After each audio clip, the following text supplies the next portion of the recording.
Bab 516, Istana Abadi Bawah Tanah. Xiao Yunlong dan yang lainnya mencoba menjebakku dengan tidak sabar, yang berarti mereka takut orang lain selangkah lebih maju dari mereka dan mengambil hartaku, harta langka yang aku peroleh di tempat pelatihan gerbang surgawi. Pasti ada beberapa orang di murid Greater One Sekte yang iri, belum lagi saya, ada tulang endowment rune alami dari sulur darah yang sudah dewasa. Hal ini, saya takut bahkan para tetua dari sekte yang lebih besar akan tergoda. Pikiran yang tak terhitung jumlahnya muncul di benak Ye Qingyu. Semakin dia memikirkannya dengan hati-hati, semakin dia merasakan bahaya dari situasinya saat ini. The Greater One Sect dan Demon Spider Rache, keduanya tidak mudah bergaul. Dia harus takut pada serigala di depan dan harimau di belakang. Dia melompat keluar dari sarang serigala dan masuk ke dalam gua harimau. Dalam waktu kurang dari 1 jam, Ye Qingyu telah melesat lebih dari ratusan mil. Karena dia takut jika dia menggunakan Yuan Qi untuk terbang dia akan mudah dideteksi karena fluktuasi kekuatan, jadi dia menggunakan kekuatan untuk terbang jauh-jauh, mengerahkan kekuatan pada kakinya dan melompat seperti kera. Satu lompatan lebih dari ratusan meter. Lembah, tebing curam, gunung dan kolam, semuanya seperti menginjak tanah datar. Tapi saat ini, swoosh! Ada peluit tajam menusuk bergema di langit. Cahaya pedang di kejauhan merobek langit, kilau perak menyala, dan awan seperti selembar kertas putih yang langsung dipotong oleh gunting. Langit tampak seolah-olah terkoyak, dan seseorang mengejarnya. Jantung Ye Qingyu berdebar-debar dengan gugup. Sangat cepat. Dia memiliki penglihatan yang bagus, dan dari jauh dia bisa mengenali sosok itu. Itu Xiao Yunlong yang telah kembali. Dan dia berbeda dari dia yang pernah babak belur sebelumnya. Xiao Yunlong pada saat ini seperti dewa, menunjukkan sikap yang tak tertandingi, api perak melonjak di sekitar tubuhnya, dan auranya beberapa kali lebih kuat dari sebelumnya. Pedang Qi-nya melonjak ke langit, menembus tak tertandingi. Ye Qingyu tidak berani ceroboh. Dia bersembunyi di antara celah gunung, dengan hati-hati menyembunyikan auranya.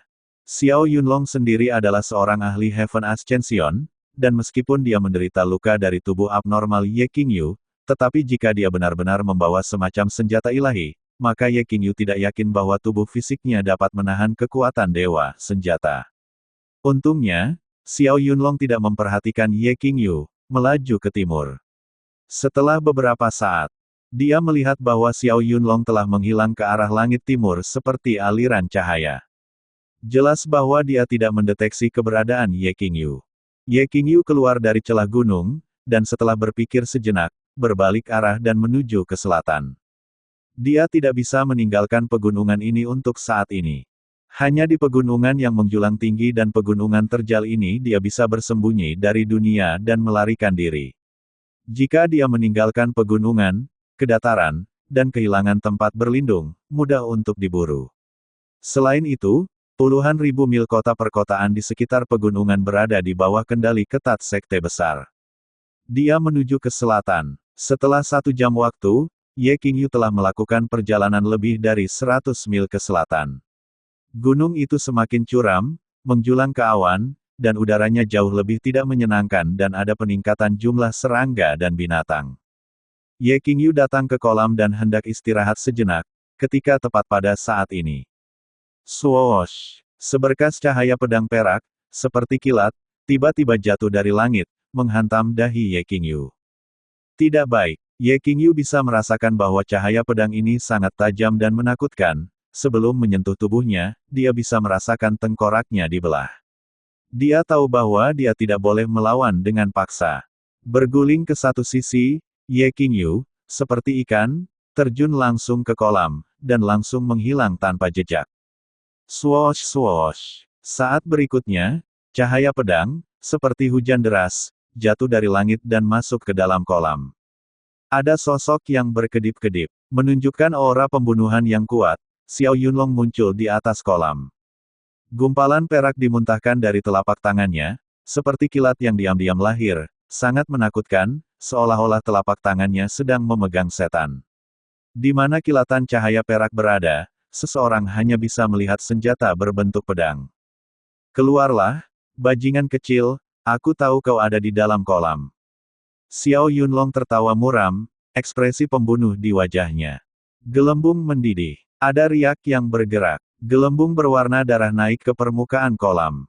Haha, bajingan kecil, apa kau tidak disebut tak tertandingi? Di bawah pedang ilahi, akankah anggota tubuhmu hancur berkeping-keping? Jangan bersembunyi, haha, keluar, atau aku akan meretasmu sampai hancur. Petik 2. Xiao Yunlong membalikkan tangannya. Kekuatan suci dari pedang cahaya dispersing yang lebih besar, meningkat secara dramatis. Cahaya perak itu seperti kilat, cahaya pedang perak tebal yang banyak ditembakkan dari telapak tangan Xiao Yunlong dan langsung ke kolam. Gelombang air meroket ke langit. Semburan air diaduk setinggi puluhan meter. Uap air memenuhi udara. Haha, masih belum keluar. Saya akan menguapkan seluruh kolam. Melihat bahwa Ye Qingyu masih belum muncul, sifat kejam Xiao Yunlong memburuk. Cahaya pedang seperti kilat perak meletus dari replika pedang cahaya dispersing yang lebih besar seperti ular yang menari dengan liar dan menembak ke dalam kolam. Di bawah air, Ye Qingyu telah menyelam lebih dari 300 meter di bawah. Ada luka pedang di bahu, lengan dan pahanya, serta luka di sekujur tubuhnya, meskipun untungnya tidak mempengaruhi tulang, mereka masih mengeluarkan bunga darah merah. The Greater One Dispersing Light Sword, layak disebut replika dari senjata Divine. Itu sangat kuat dan bisa mematahkan tubuh fisik Ye Qingyu, menyebabkan dia mengalami cedera tingkat tertentu. Ye Qingyu saat ini, tentu saja, tidak bisa keluar. Dia seperti tokek, melekat erat pada gua di dinding batu hitam, tidak bergerak, dan bahkan auranya telah menghilang ke tingkat yang tidak dapat dideteksi. Di bawah 300 meter air, sumber cahaya terbatas. Sinar cahaya pedang seperti kilat perak melesat di tirai air yang gelap. Batuan bawah air, di depan cahaya ki pedang seperti itu rentan seperti tahu. Segala sesuatu di dalam jaring cahaya pedang petir itu begitu rapuh sehingga mereka terbelah menjadi dua, satu demi satu, dalam keheningan. Dalam sekejap mata, tubuh Ye Qingyu ditambahkan dengan beberapa bekas luka lagi. Dia dengan hati-hati mengikuti menuruni tebing, perlahan melanjutkan ke kedalaman air, menegangkan otot-otot tubuhnya untuk mengunci luka, darah dan ki-nya tidak lagi hilang, jadi luka kulit yang sederhana itu bukanlah masalah besar. Karena dia tidak yakin apakah Xiao Yunlong benar-benar menemukannya atau tidak, dan hanya berpura-pura, jadi Ye Qingyu tidak membalas atau melarikan diri. Dia terus menyelam lebih dalam ke kolam. Pada saat ini, Ye Qingyu masih belum menyadari bahwa kolam itu anehnya dalam, bahkan jika ada dampak air terjun. Tapi dia telah menyelam hampir 600 meter namun masih belum mencapai dasar. Setelah beberapa menit, masih ada cahaya pedang perak seperti kilat yang terus-menerus dibombardir. Xiao Yunlong tidak berniat pergi. Sekarang Ye Qingyu pada dasarnya bisa yakin bahwa Xiao Yunlong telah benar-benar menemukan keberadaannya, dan tidak berpura-pura. Seharusnya tidak. Mencari orang di hutan yang dalam ini seperti mencari jarum di tumpukan jerami. Bahkan jika Xiao Yunlong ini adalah ahli kenaikan surga, mustahil baginya untuk menemukan keberadaan saya begitu cepat, saya belum menggunakan kekuatan Yuan Qi sedikit pun. Petik 2. Ye Qingyu tidak bisa mengerti. Tapi karena dia takut pada replika pedang cahaya dispersing yang lebih besar, dan belum sepenuhnya memahami kekuatan replika pedang itu, Ye Qingyu tidak bisa menunjukkan dirinya sekarang dan hanya bisa terus menyelam lebih dalam. Di atas kolam, 10 meter di udara, Xiao Yunlong melihat warna darah yang perlahan memudar dari permukaan air dengan tatapan tidak pasti. Dia mengikuti jejak di sini, dan benar-benar yakin bahwa barbar domain bawah bersembunyi di bawah air, tetapi fakta bahwa dia telah menyerang selama lebih dari setengah jam belum memaksanya keluar membuatnya merasa sedikit tidak yakin. Mengapa kolam ini begitu dalam? Xiao Yunlong mengerutkan kening. Jika air itu biasa saja, itu akan benar-benar menguap dengan kekuatan pedangnya, tapi kolam itu telah menahan ribuan cahaya pedang dari pedang cahaya dispersing yang lebih besar dan permukaan air tidak turun sama sekali. Mungkinkah kolam itu terhubung ke sungai bawah tanah, dan bajingan kecil itu melarikan diri melalui sungai bawah tanah? Pegunungan ini adalah tanah di mana urat roh dari wilayah timur domain Sungai Clear bertemu. Ada sungai bawah tanah yang tak terhitung jumlahnya, dan saluran sungai itu seperti labirin. Ada desas-desus bahwa ada formasi vena spiritual alami dan banyak daerah iblis terlarang yang sangat rumit, dan bahkan ahli top sekalipun tidak akan masuk. Xiao Yunlong ingin terjun ke kolam untuk mengejarnya, tapi agak waspada dengan kekuatan Ye Qingyu. Orang barbar domain rendah ini sangat licik, jika dia menyerangnya dari belakang. Terlebih lagi, begitu dia memasuki sungai bawah tanah, jika dia menemui daerah terlarang dengan ki yang mengerikan, dia pasti akan mati. Untuk sesaat, dia ragu-ragu untuk mengambil tindakan. Berdiri di atas kolam, berpikir lagi dan lagi, Xiao Yunlong akhirnya memutuskan untuk tidak memasuki air. Dia takut mati.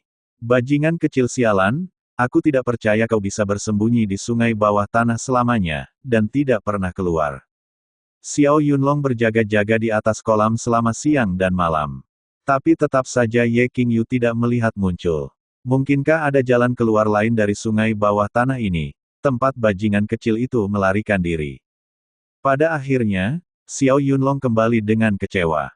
Di Clear Lotus Peak, ada pelayan-pelayan kecil domain rendah. Selama dia tinggal di Greater One Sect, barbar itu pasti akan kembali. Aku akan mengawasi sekarang, dan menunggu dia muncul. Petik 2.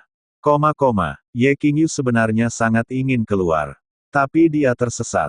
Untuk menghindari Xiao Yunlong, Ye Qingyu memang telah menyelam lebih dari 1000 meter, dan akhirnya sampai ke sungai bawah tanah rahasia yang terhubung ke kolam.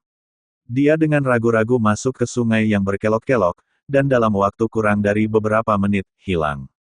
Sungai bawah tanah itu hitam pekat, dan sepertinya memiliki kekuatan aneh yang menelan semua cahaya di sini. Dengan penglihatan Ye Qingyu, dia hanya bisa melihat dalam jarak 50 meter darinya. Arusnya cepat dan kuat, dan bahkan dengan kekuatan Ye Qingyu saat ini, itu terasa berat baginya. Ditambah dengan air yang sangat dingin, seperti es hitam yang mengalir, yang membuat tangan dan kaki mati rasa. Untungnya, di dalam tubuh Ye Qingyu terdapat Supreme Ice Flame, yang mencegahnya dari benar-benar membeku. Sungai bawah tanah ini aneh.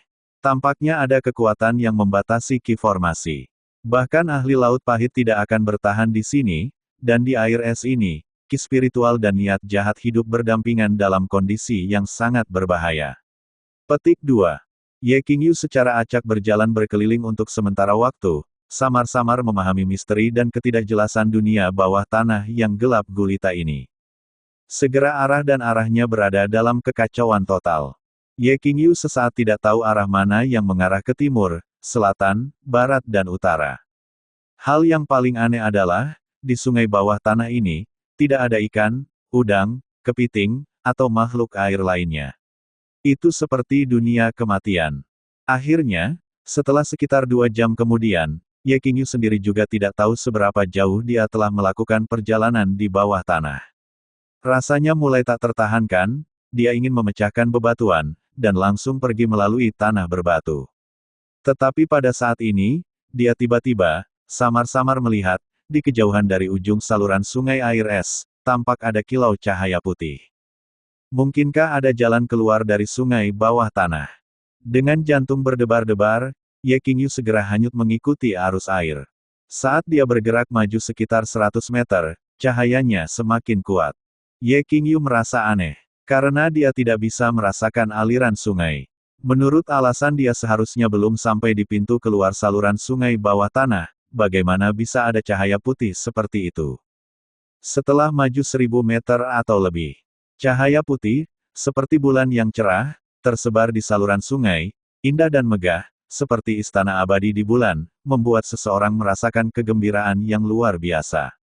Ye Qingyu tiba-tiba merasakan tubuhnya menjadi ringan. Dia melompat keluar dari air. Astaga, ini, dia tidak bisa menahan untuk tidak berseru. Istana abadi cahaya bulan bawah tanah yang misterius dan megah muncul dalam penglihatannya. Bab 517, Lukisan Kuno dan Orang Berambut Putih. Tempat apa ini? Ye Qingyu melompat keluar dari air, tercengang melihat pemandangan di depannya. Ini seharusnya menjadi simpul dari sungai bawah tanah, tetapi apakah itu alami atau buatan manusia, atau disebabkan oleh erosi sungai? Ada 1 kilometer ruang bawah tanah di satu area. Ruangan ini belum dibanjiri oleh gemuruh air sungai bawah tanah, dan penuh dengan udara yang misterius dan tenang. Dan lokasi tempat dia berdiri saat ini adalah karang seperti telur angsa raksasa yang bulat sempurna. Ada banyak karang melingkar berwarna giok putih, menyebar ke kejauhan. Seluruh ruang, berkabut dengan keindahan yang mempesona, membuat orang merasa seolah-olah sedang berjalan di udara dengan cahaya yang sangat ringan untuk sesaat, seolah momen berikutnya akan menjadi seringan bulu dan naik ke surga. Dan kekuatan dampak yang kuat dan menakutkan dari air sungai bawah tanah tampak jauh lebih lembut di ruang ini. Tidak ada suara air sedikit pun, atau riak kecil di permukaan, sejauh ketika Ye Qingyu berdiri di atas kerikil raksasa yang bulat sempurna ini dan melihat ke bawah, dia bisa melihat pantulan wajahnya, dan bahkan untaiannya, rambut semuanya sangat jelas di permukaan sungai yang tenang dan halus seperti cermin. Ini benar-benar tontonan. Ye Qingyu berseru, karena dia sangat sadar bahwa, di bawah air, kekuatan arus bawah sudah cukup untuk langsung merobek ahli seni bela diri Laut Pahit menjadi beberapa bagian. Seluruh ruang bawah tanah dipenuhi dengan cahaya putih, jernih dan terang seperti bulan purnama yang menyinari dunia. Tidak hanya kerikil raksasa di kaki Ye Qingyu, bahkan stalaktit yang menjorok di atas, dan air mata di dinding, di mana-mana ada lingkaran cahaya putih yang aneh. Ruang bawah tanah penuh dengan cahaya lembut, dan benar-benar seperti istana abadi di bulan dalam legenda, megah dan menakjubkan. Ye Qingyu melompat ke atas kerikil raksasa, belajar dengan cermat. Mendadak, apa itu? Dia tidak bisa menahan teriakan keras. Melewati beberapa stalaktit besar yang menjorok, garis pandangnya tiba-tiba terbuka ke panorama yang luas. Area gua kares bawah tanah ini jauh lebih besar dari apa yang dilihat Ye Qingyu sebelumnya. Yang lebih mencengangkan bagi Ye Qingyu adalah, di belakang ruang gua bawah tanah, ada satu set tangga batu seperti giok putih, dan di tengah suara tetesan air, dia melihat pintu batu giok putih kuno dan misterius, dan lorong batu giok putih, berdiri dengan tenang. Pada saat ini, Ye Qingyu segera menyadari bahwa ruang ini memang tidak terbentuk secara alami. Setelah sedikit ragu, dia tetap semangat, dan dengan waspada penuh, perlahan mendekati pintu batu. Sungai bawah tanah seperti itu, lingkungan yang berbahaya, tetapi tiba-tiba ada pintu batu seperti itu muncul. Itu sama sekali tidak normal. Ye Qingyu tidak yakin apakah setelah melewati pintu batu, akan ada monster atau orang aneh yang tinggal di sana. Dia bahkan lebih tidak yakin apakah akan ada bahaya. Pada jarak 20 meter dari pintu batu giok putih, Ye Qingyu tiba-tiba mengambil backhand stalaktit selebar lengan di atas, dan memutar. Dia ingin melepaskan stalaktit dan melemparkannya ke pintu batu giok putih, untuk menguji air. Tapi, ada kekuatan balasan di pergelangan tangannya. Ye Qingyu terkejut menemukan itu, meskipun dengan kekuatannya saat ini dia bahkan bisa meremas balok besi halus ke dalam lumpur, tapi dia tidak bisa mengguncang stalaktit sedikit pun. Apa yang sedang terjadi? Ini sangat sulit. Ye Qingyu mencengkeram stalaktit dengan kedua tangan, mengerahkan kekuatan ekstrim. Kekuatan yang menakutkan meletus, bahkan gunung suci akan runtuh karena gemetar Ye Qingyu. Tapi stalaktit kecil itu tetap diam. Ye Qingyu tercengang. Mengontrol keterkejutan awalnya, dia mengganti stalaktit lain, mengerahkan kekuatan, dan mencoba mengguncangnya. Tapi stalaktit ini juga tidak bisa dihancurkan. Ye Qingyu terus mencoba berkali-kali, dan telah berubah menjadi sejumlah stalaktit yang menjorok, tetapi masih tidak bisa mengguncang mereka sedikit pun. Apa yang terjadi di sini? Stalaktit ini seperti emas abadi, di bawah kekuatan ledakan saya, bahkan ahli Peak Heaven Ascension akan menyerah, tetapi saya tidak dapat mengguncang beberapa stalaktit. Mungkinkah ada semacam formasi di stalaktit ini? Petik 2. Ye Qingyu merasa semakin aneh. Dia mempelajarinya dengan cermat. Tetapi pada stalaktit ini, pola alaminya ringkas dan jelas, dan tidak ada sedikit pun fluktuasi energi di dalam batuan. Itu hanyalah batu biasa. Segera Ye Qingyu menemukan bahwa, tidak hanya stalaktit, bahkan dinding batu air mata air putih sekokoh emas. Bahkan dengan bombardir kekuatan penuhnya di dinding, itu tidak meninggalkan bekas sedikit pun.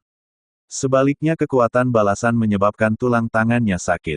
Sungguh aneh dan aneh, jika batu-batu ini bisa digeser, mereka bisa digunakan sebagai senjata, bahkan senjata dao puncak tidak akan berguna melawannya. Bahkan replika pedang cahaya pemencar cahaya yang lebih besar, Xiao Yunlong tidak dapat menghancurkan batu ini. Petik 2. Ini adalah pertama kalinya Ye Qingyu melihat hal aneh seperti itu. Ia menyadari bahwa bebatuan ini adalah harta karun. Sayangnya, dia tidak bisa melepaskannya untuk dibawa pergi bersamanya. Tidak yakin apa yang harus dilakukan untuk sementara waktu, Ye Qingyu akhirnya menyerah. Dia baru saja menyebabkan gangguan yang sangat besar, namun tidak ada suara sedikit pun melalui lorong batu giok putih dan pintu giok putih sejauh 20 meter. Sekarang dia hampir yakin bahwa tidak ada makhluk hidup di sana. Saat dia sampai di depan pintu batu giok putih, Ye Qingyu berhenti. Pintu batu ini sangat kasar, hanya dengan kusen pintu dan tidak ada bagian depan pintu, dan dibangun dengan sangat sederhana dan acak dengan sejumlah stalaktit, memberikan keindahan yang primitif dan kasar. Kusen pintu hanya bisa menampung satu orang, dan jika seseorang sedikit lebih gemuk, mungkin akan macet. Di balik pintu itu ada lorong yang hanya bisa menampung satu orang. Ye Qingyu dengan hati-hati mengamati sekeliling. Tidak mungkin baginya untuk memastikan berapa lama pintu batu itu ada. Sepertinya itu dari zaman kuno, dan telah menunggu dengan tenang selama ribuan tahun di sini. Selain pola batuan berbintik-bintik, tidak ada bekas tanda buatan lainnya.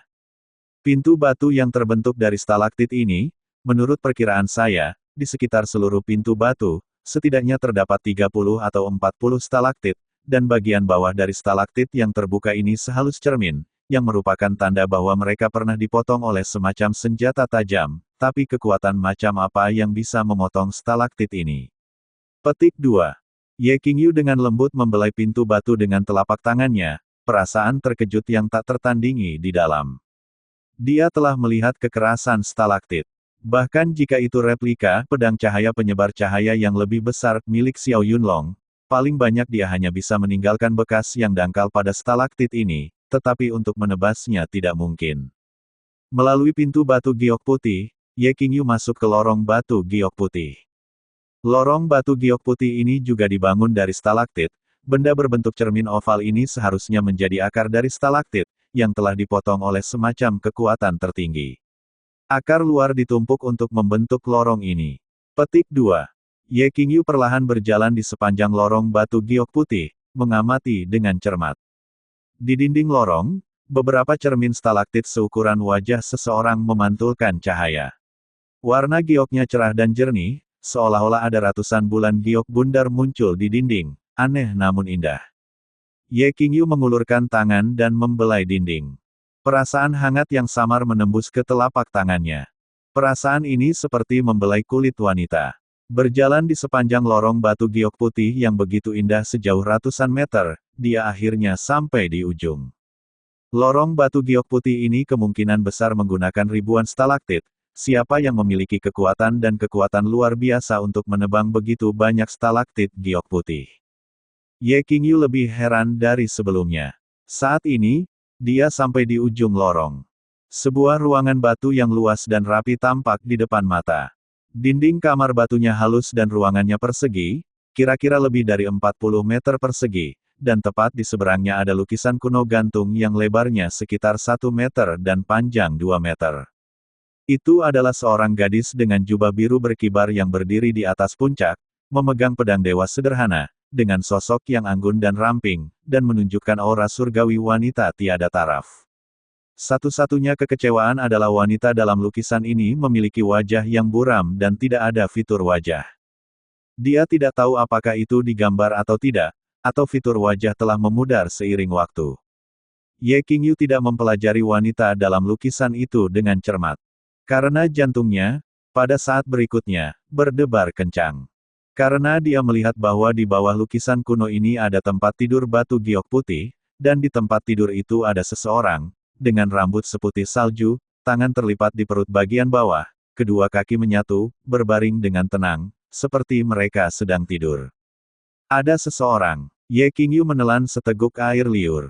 Apakah ini pemilik ruangan batu ini?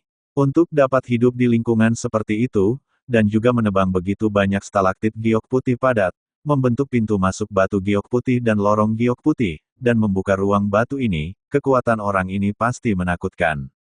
Mungkinkah itu abadi? Ye Qingyu merasa tegang. Dia berdiri sejenak dengan napas tertahan. Tetapi dia melihat bahwa orang kulit putih di atas ranjang batu itu masih tidak bergerak. Tidak, jika orang ini masih hidup, ketika saya membuat begitu banyak suara di luar, orang itu pasti sudah mendengar dan seharusnya tidak tidur nyenyak, mungkinkah? Jantung Ye Qingyu berdebar kencang. Seperti yang mereka katakan, orang berbakat umumnya berani. Pada saat ini, tidak hanya dia tidak mundur, tetapi dia perlahan mendekat. Semakin dekat dia, semakin dia bisa melihat tampilan orang kulit putih di atas ranjang batu. Tapi sayangnya, entah kenapa, sapu tangan putih menutupi wajah orang kulit putih itu, jadi dia tidak bisa melihat seperti apa rupa orang itu. Dan di sapu tangan putih, dengan sulaman yang sangat rumit, ada barisan burung kuntul di langit, dan di bawahnya, di permukaan air ada sepasang bebek Mandarin bersarang di sungai. Itu adalah pemandangan yang manis dan bahagia. Orang kulit putih mengenakan jubah kuno yang aneh, agak mirip dengan jubah murid sekte besar, tetapi setelah diperiksa lebih dekat, terlihat sangat berbeda. Lebih tua, Ye Qingyu memutuskan untuk memeriksanya. Tapi sebelum suaranya memudar, sosok di atas tempat tidur itu mengalami perubahan yang sangat aneh. Bab 518-519, Puisi Kuno Ruang Penyimpanan Harta Karun. Mungkin itu karena pidato pembukaan Ye Qingyu, yang membawa hembusan angin, sapu tangan bebek Mandarin yang menutupi wajah orang misterius berambut putih itu sedikit bergerak, sebuah sudut terangkat. Untuk alasan ini, Ye Qingyu melihat sekilas bagian dari orang berambut putih misterius ini. Pikirannya bergetar hebat saat ini. Ibu, Ye Qingyu tidak bisa membantu tetapi berseru dengan keras. Seolah disambar petir, dia hampir pingsan karena shock. Apa yang dia lihat? Wajah di bawah sapu tangan bebek Mandarin itu tampak hampir sama persis dengan ibunya yang telah meninggal beberapa tahun lalu. Tepat pada saat sapu tangan sutra diangkat, Ye Qingyu samar-samar berpikir bahwa dia telah melihat ibunya. Ternyata tidak hanya fitur wajah, bahkan tahi lalat di sudut mulutnya, ekspresi dan temperamennya, hampir sama seperti saat ibunya sedang tidur. Bagaimana mungkin? Ye Qingyu seperti dia telah melihat hantu. Dia melihat ibunya dimakamkan dengan matanya sendiri saat itu, dan kemudian peti batu ibunya dikuburkan ke dalam air olehnya sesuai dengan keinginannya. Bagaimana dia akan muncul di sini? Saat dia teralihkan, secercah cahaya melintas.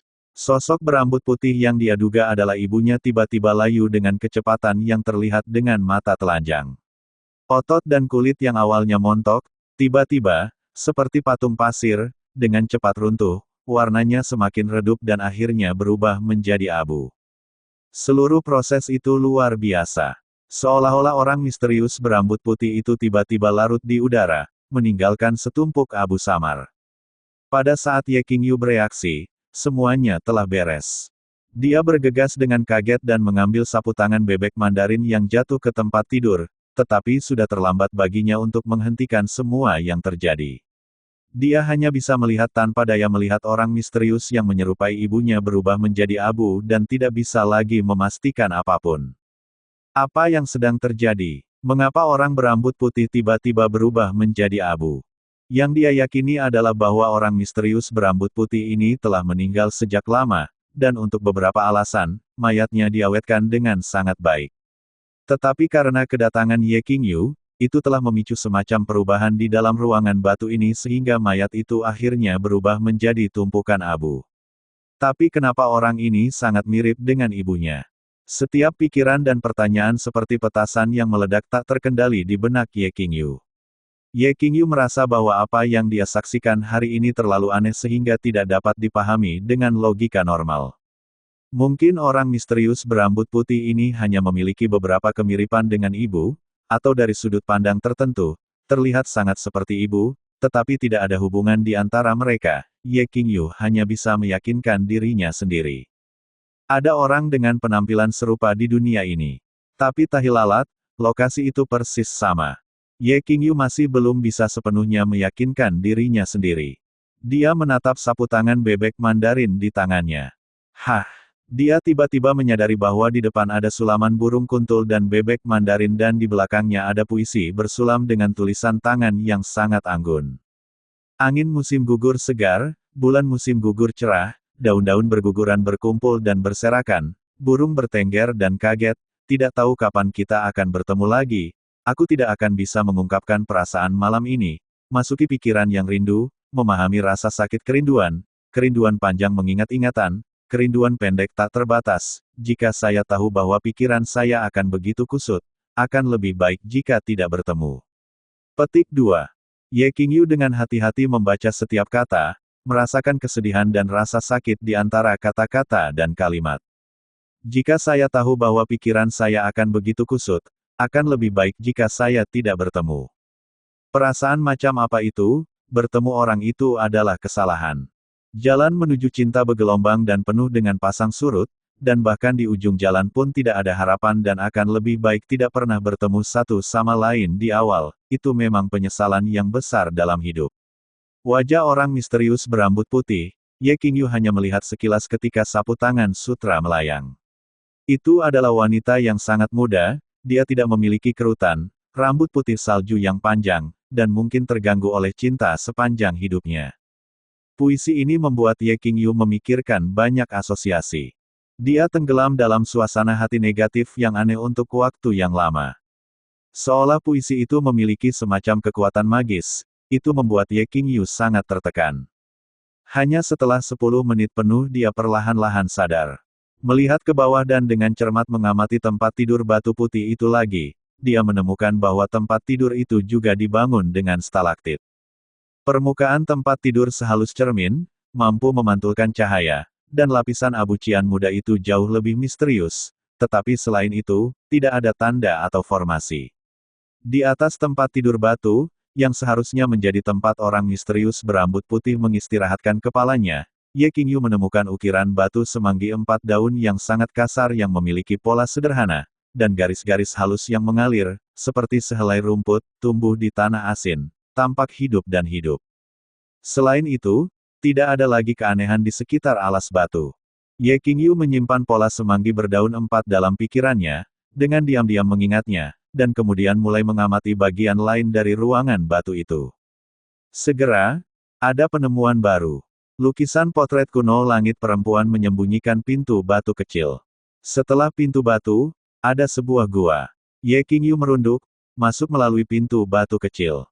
Ini terlihat seperti gudang, hanya sedikit berantakan. Pintu batu kecil menuju ke ruangan batu kecil sekitar 10 meter persegi. Cahayanya redup, dan bagian dalamnya berantakan.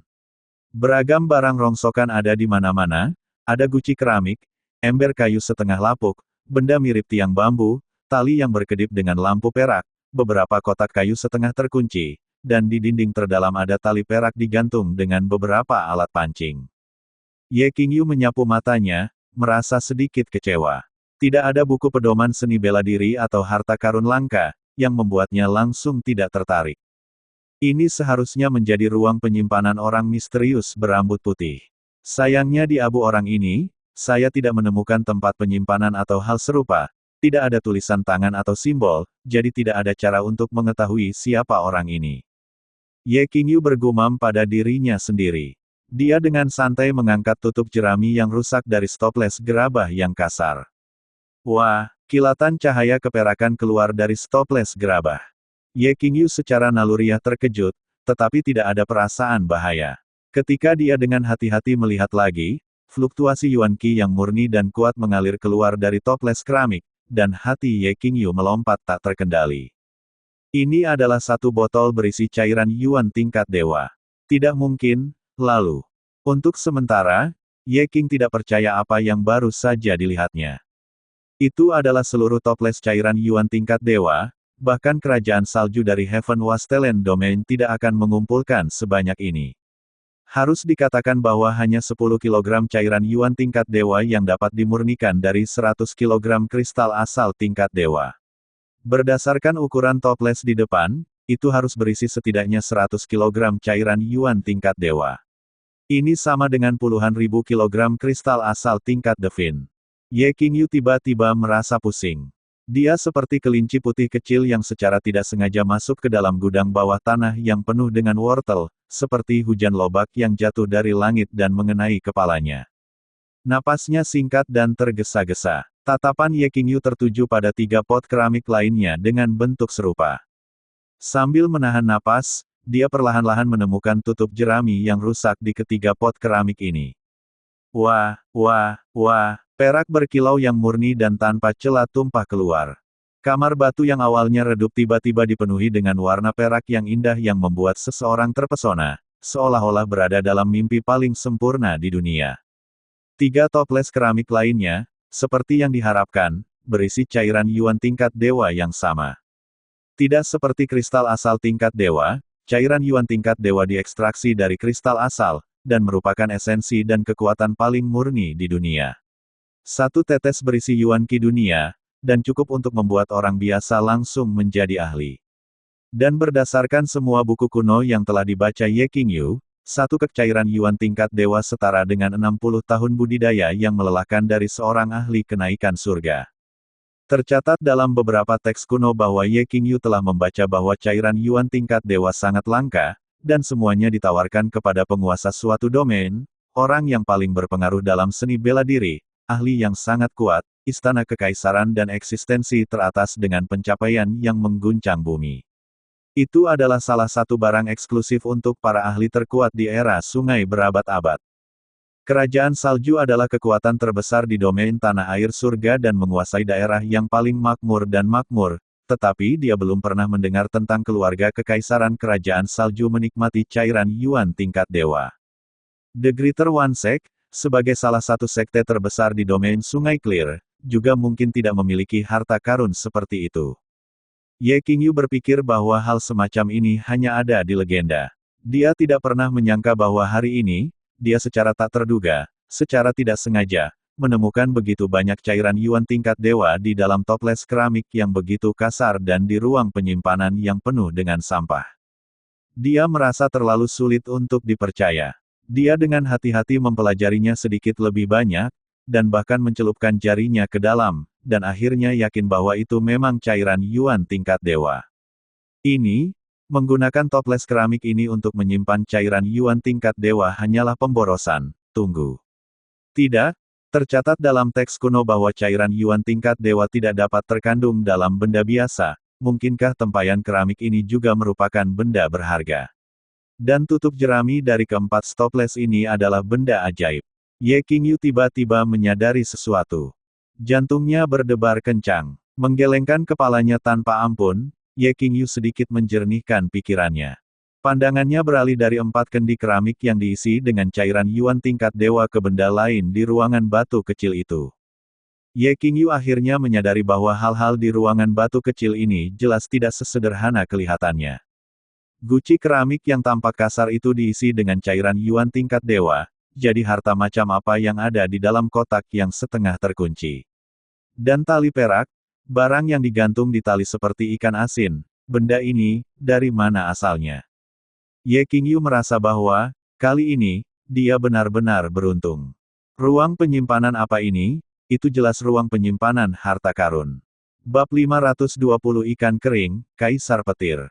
Memiliki harapan dan kegembiraan, Ye Qingyu menggunakan tutup jerami yang pecah untuk menutupi wadah cairan asal tingkat ilahi ini, lalu pergi menuju kotak besar yang setengah terkunci. Bahkan cairan asal tingkat ilahi, hanya terkandung dalam toples yang ditutupi oleh tutup jerami yang rusak. Lalu harta macam apa yang akan disimpan dalam kotak yang setengah terkunci ini? Ye Qingyu menyentuh kunci berkarat itu. Dengan sedikit gemetar, kuncinya terbuka. Dari penampilannya, sepertinya sudah terlalu lama waktu berlalu. Kunci sudah benar-benar rusak karena kerusakan waktu. Kuncinya hanya terbuat dari logam biasa. Tidak diketahui apakah ada susunan formasi yang tertulis di atasnya ketika selesai. Ye Qingyu tersenyum, meletakkan kunci di sampingnya. Kemudian dia menarik napas, dengan hati-hati mengangkat tutup kotak kayu, dan melihat ke dalam. Apa ini? Kotak besar itu agak kosong. Di bagian paling bawah, ada sepasang sepatu bela diri berwarna putih di dalamnya. Tidak diketahui dari bahan apa benda itu dibuat, dari pandangan sepintas sepertinya itu hanya terbuat dari kain putih. Ada pola kuno terukir di atasnya, tampaknya dibuat dengan tangan yang sangat rumit dan halus. Itu menyebabkan sepatu tampak sederhana dan gaya, meskipun tidak bisa dikatakan sangat rumit dan indah. Setelah sedikit ragu-ragu, Ye Qingyu mengeluarkan sepasang sepatu. Itu ringan, seolah-olah tidak ada apapun di tangannya. Tidak ada bobot apapun untuk itu. Ye Qingyu tentu saja tidak akan kecewa dengan berpikir bahwa sepasang sepatu ini adalah sesuatu yang normal. Setelah sedikit observasi, dia mengerahkan sedikit kekuatan. Betapa menakutkannya kekuatan Ye Qingyu. Namun sepasang sepatu yang terbuat dari kain putih ini bahkan tidak berubah bentuk sedikitpun. Rasanya sangat enak saat disentuh, sangat lembut, seperti katun. Tapi itu mampu menahan kekuatan kasar Ye Qingyu. Bahkan imitasi, Greater One Light Sword, di tangan Xiao Yunlong, jika mengenai langsung pada sepasang sepatu ini, bahkan tidak akan mampu melukainya sama sekali. Terlepas dari fakta bahwa bahannya tidak dapat dihancurkan, Ye Qingyu tidak tahu apa yang begitu misterius tentang sepasang sepatu bela diri putih ini. Berpikir tentang itu, dia mengembalikan sepasang sepatu ini kembali ke kotaknya. Kemudian Ye Qingyu membuka kotak lain di sampingnya. Di dalam kotak ini ada sepasang celana panjang dari kain putih. Dari bahannya, itu sangat mirip dengan sepasang sepatu bela diri berwarna putih itu. Itu sama-sama tangguh, begitu tangguh hingga tidak bisa dipatahkan sama sekali. Ada pola sederhana di atasnya, dengan detail sulaman. Itu tidak memiliki dekorasi yang berlebihan atau rumit. Hanya ada sesuatu yang mirip dengan pelindung di tutup lutut yang terbuat dari bahan yang keras. Sepertinya itu semacam kulit binatang. Cara pembuatannya sangat pintar. Jika seseorang tidak memeriksanya dengan teliti, ia sama sekali tidak dapat melihat bahwa kedua tempurung lutut itu berbeda dari bahan celana. Entah itu sepatu putih, atau celana panjang putih ini, itu bukan barang biasa. Sayang aku tidak tahu asal-usulnya. Ye Qingyu meletakkan kembali celananya ke dalam kotak. Masih ada 2 kotak tersisa. Tapi tidak ada apa-apa di dalamnya. Sepatu pertempuran putih, celana panjang putih. Jadi kotak lainnya seharusnya berisi seluruh pakaian pertempuran termasuk jubah dan helm. Sayang sekali itu tidak lengkap saat ini. Aku bertanya-tanya apakah pemilik ruang penyimpanan ini tidak berhasil berkumpul set lengkap, atau mungkin kemudian hilang. Petik 2. Ye Qingyu merenungkan ini. Kemudian tatapannya tertuju pada tali perak melingkar yang seperti terbuat dari sutra surga. Tali berwarna putih jatuh ke tangannya. Panjangnya kira-kira 100 meter, dan sangat ringan. Tapi itu memiliki atribut yang sama dengan sepatu dan celana sebelumnya, mereka sangat tangguh. Ye Qingyu berusaha untuk meremasnya, tetapi bahkan dengan kekuatannya saat ini yang meledak dengan kekuatan penuhnya, tidak mungkin baginya untuk memutuskan tali itu. Jika seorang ahli di Heaven Ascension dibatasi oleh tali ini, bahkan mereka harus melepaskan harapan untuk melarikan diri, tapi karena tali ini sangat luar biasa, seharusnya bukan untuk mengikat seseorang. Ye Qingyu menimbangnya, memeriksanya dengan cermat, tetapi dia tidak tahu untuk apa benda itu akan digunakan. Ye Qingyu agak terkejut menemukan bahwa ada beberapa ember kayu yang rusak di sampingnya. Karena di dalam salah satu ember, ada lapisan air yang tebalnya kira-kira 1 jari. Di dalam air, ikan yang setipis selembar kertas diam-diam dan tenang bertelur. Jika sekarang karena kumisnya akan bergerak sedikit, dan mulutnya akan membuka dan menutup dengan lemah, Ye Qingyu benar-benar akan berpikir bahwa koi ini telah berubah menjadi ikan kering. Untuk berpikir akan ada sesuatu yang hidup, Ye Qingyu tercengang. Dia kemudian melihat 2 ember lainnya. 2 ember lainnya sebagian besar berisi air. Sangat jelas bahwa permukaannya seperti sungai, tetapi tidak ada koi atau makhluk hidup lainnya di dalam air. Jadi ember air itu digunakan untuk ikan untuk hidup. Tapi ini agak aneh. Betapa kuatnya orang misterius berambut putih itu, bahkan setelah kematiannya, tubuhnya berubah menjadi abu. Bahan dari ember kayu itu yang menahan air benar-benar tidak biasa. Ini akan membusuk, namun di dalam koi masih hidup, dan air belum mengering. Mungkinkah koi adalah transportasi dari beberapa iblis besar? Ye Qingyu tidak bisa memastikan. Setelah memikirkannya sebentar, dia tidak bergerak tanpa tujuan. Pandangannya tertuju pada batang bambu yang terletak di dekat dinding. Tapi setelah diperiksa dengan cermat, ternyata itu sama sekali bukan batang bambu. Ternyata ada 5 anakan, hanya saja semua cabang dan daunnya sudah rontok. Jadi dari penampilan luarnya yang telanjang dan telanjang, terlihat seperti batang bambu. Ye Qingyu memegang anak pohon kecil di tangannya, merasakan beban seberat gunung. Berat, setidaknya ratusan ribu pound. Dia sedikit terkejut. Anak pohon kecil itu tampaknya tidak lebih dari 2 meter, dan itu setebal jari. Kenapa berat sekali? 4 lainnya juga sangat berat. Ye Qingyu sekali lagi memeriksa tali perak yang tergantung di dinding di kedalaman dinding penyimpanan. Bahannya sama dengan tali yang dililitkan di tanah. Tapi itu jauh lebih pendek, kurang dari 10 meter. Ada sesuatu yang tergantung di atasnya yang seperti ikan asin kering. Setelah pemeriksaan yang cermat, Ye Qingyu menemukan itu benar-benar ikan, tetapi sudah benar-benar kering oleh angin. Tidak diketahui dari spesies apa itu berasal, dan jelas berbeda dari koi yang setengah mati di ember kayu itu. Itu diikat oleh tali perak, tergantung di udara, dan sudah benar-benar mati. Mungkinkah ini ikan asin yang merupakan sisa makanan dari orang misterius berambut putih yang memakannya? Ye Qingyu merasa masalah ini agak misterius. Dia sebagian besar sudah melihat semuanya di ruang penyimpanan. Namun, selain dari cairan asal tingkat ilahi yang ada di dalam toples itu, hal-hal lain yang benar-benar dibingungkan oleh Ye Qingyu. Dia jelas tahu bahwa tidak ada barang di sini yang biasa, tetapi dia tidak tahu apa barang-barang ini atau dari mana asalnya. Jika itu benar-benar ruang harta yang penuh dengan pil, manual rahasia dan senjata, betapa hebatnya ini. Ye Qingyu tidak punya cara untuk menyingkirkan pikiran seperti itu. Dia memegang pohon kecil itu di tangannya. Setelah diayunkan beberapa kali, beratnya sudah cukup dan sepertinya cukup kokoh. Tapi masalahnya adalah, menggunakan pohon untuk melawan seseorang, penampilannya agak kurang. Setelah berpikir singkat, Ye Qingyu akhirnya tidak mengambil apapun dari ruang penyimpanan dan menuju keluar. Semuanya aneh di dalam dan dipenuhi dengan aura aneh. Ye Qingyu harus mempertimbangkannya dengan hati-hati sebelum melakukan apapun. Bagaimanapun, yang dia miliki adalah waktu. Siapa sangka ketika dia baru saja mencapai pintu masuk ruang penyimpanan, dan hendak pergi, tiba-tiba ada suara yang terdengar tidak tahu malu di samping telinganya. Jangan pergi, anak muda, tolong tetap di belakang. Petik 2. Ye Qingyu hampir tersandung. Siapa yang berbicara? Semua rambut di tubuhnya berdiri. Dia langsung berada dalam kondisi paling berhati-hati, berbalik untuk menyelidiki. Di gudang, ternyata tidak ada sosok sama sekali. Bahkan tidak ada sedikit pun bayangan. Siapa ini? Ye Qingyu berteriak dengan suara rendah. Sobat, ini aku, kita baru saja bertemu. Suara itu terdengar lagi. Baru-baru ini bertemu. Siapa yang kamu bodohi? Siapa kamu? Kamu? Ada banyak sekali pikiran yang melintas di benak Ye Qingyu. Orang terakhir yang dia lihat ternyata adalah Xiao Yunlong yang berhati hitam. Mungkinkah dia datang untuk membunuhnya?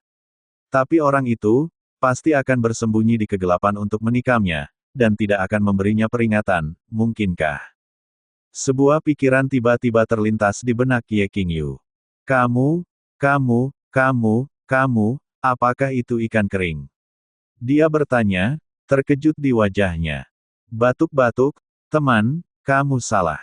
Suara kasar itu mengeluarkan beberapa batuk kering, lalu suaranya tiba-tiba menjadi berwibawa dan serius.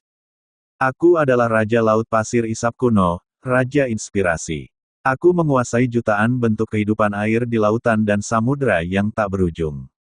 Bahkan ras naga kuno memiliki rasa hormat dan ketakutan untukku. Saya memerintahkan 10 divisi perang, 9 tentara, 8 dewa perang, 7 selir, tetapi karena kesusahan pembunuhan suatu hari, saya tidak punya cara untuk melarikan diri. Aku hanya bisa terjebak dalam ember kayu naga, selama jutaan tahun. Ye Qingyu agak mengerti. Karena itu, kamu benar-benar ikan dalam ember kayu itu. Dia agak terkejut. Batuk-batuk, teman saya Anda salah paham.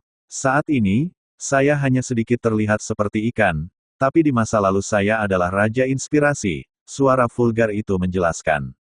Ye Qingyu menganggukkan kepalanya. Oh, jadi kamu benar-benar ikan kering itu. Suara vulgar, teman, bertemu adalah takdir. Jika kau datang, ikan ini akan, batuk-batuk, raja ini akan memberimu pertemuan tak terduga yang luar biasa. Suara vulgar tiba-tiba menjadi kuat sekali lagi, nadanya dipenuhi godaan. Ye Qingyu bahkan tidak mengubah ekspresinya, saat dia mundur satu atau dua langkah, pertemuan kebetulan yang luar biasa. Keberuntungan apa yang tidak kamu inginkan, tetapi hadiah untukku. Suara ini sama sekali tidak terdengar bisa diandalkan. Batuk-batuk, teman, kamu harus percaya padaku. Raja Inspirasi adalah karakter seperti apa di masa lalu, mengapa aku perlu membodohimu? Aku terjebak di sini, tidak ada cara untuk melarikan diri. Jika kamu dapat membantuku melarikan diri, maka aku pasti akan membayarmu. Suara vulgar itu melanjutkan, keberuntungan ini terkait dengan kaisar petir dari 3 raja dan 5 kaisar dari ras manusia di masa lalu, Qin Ming.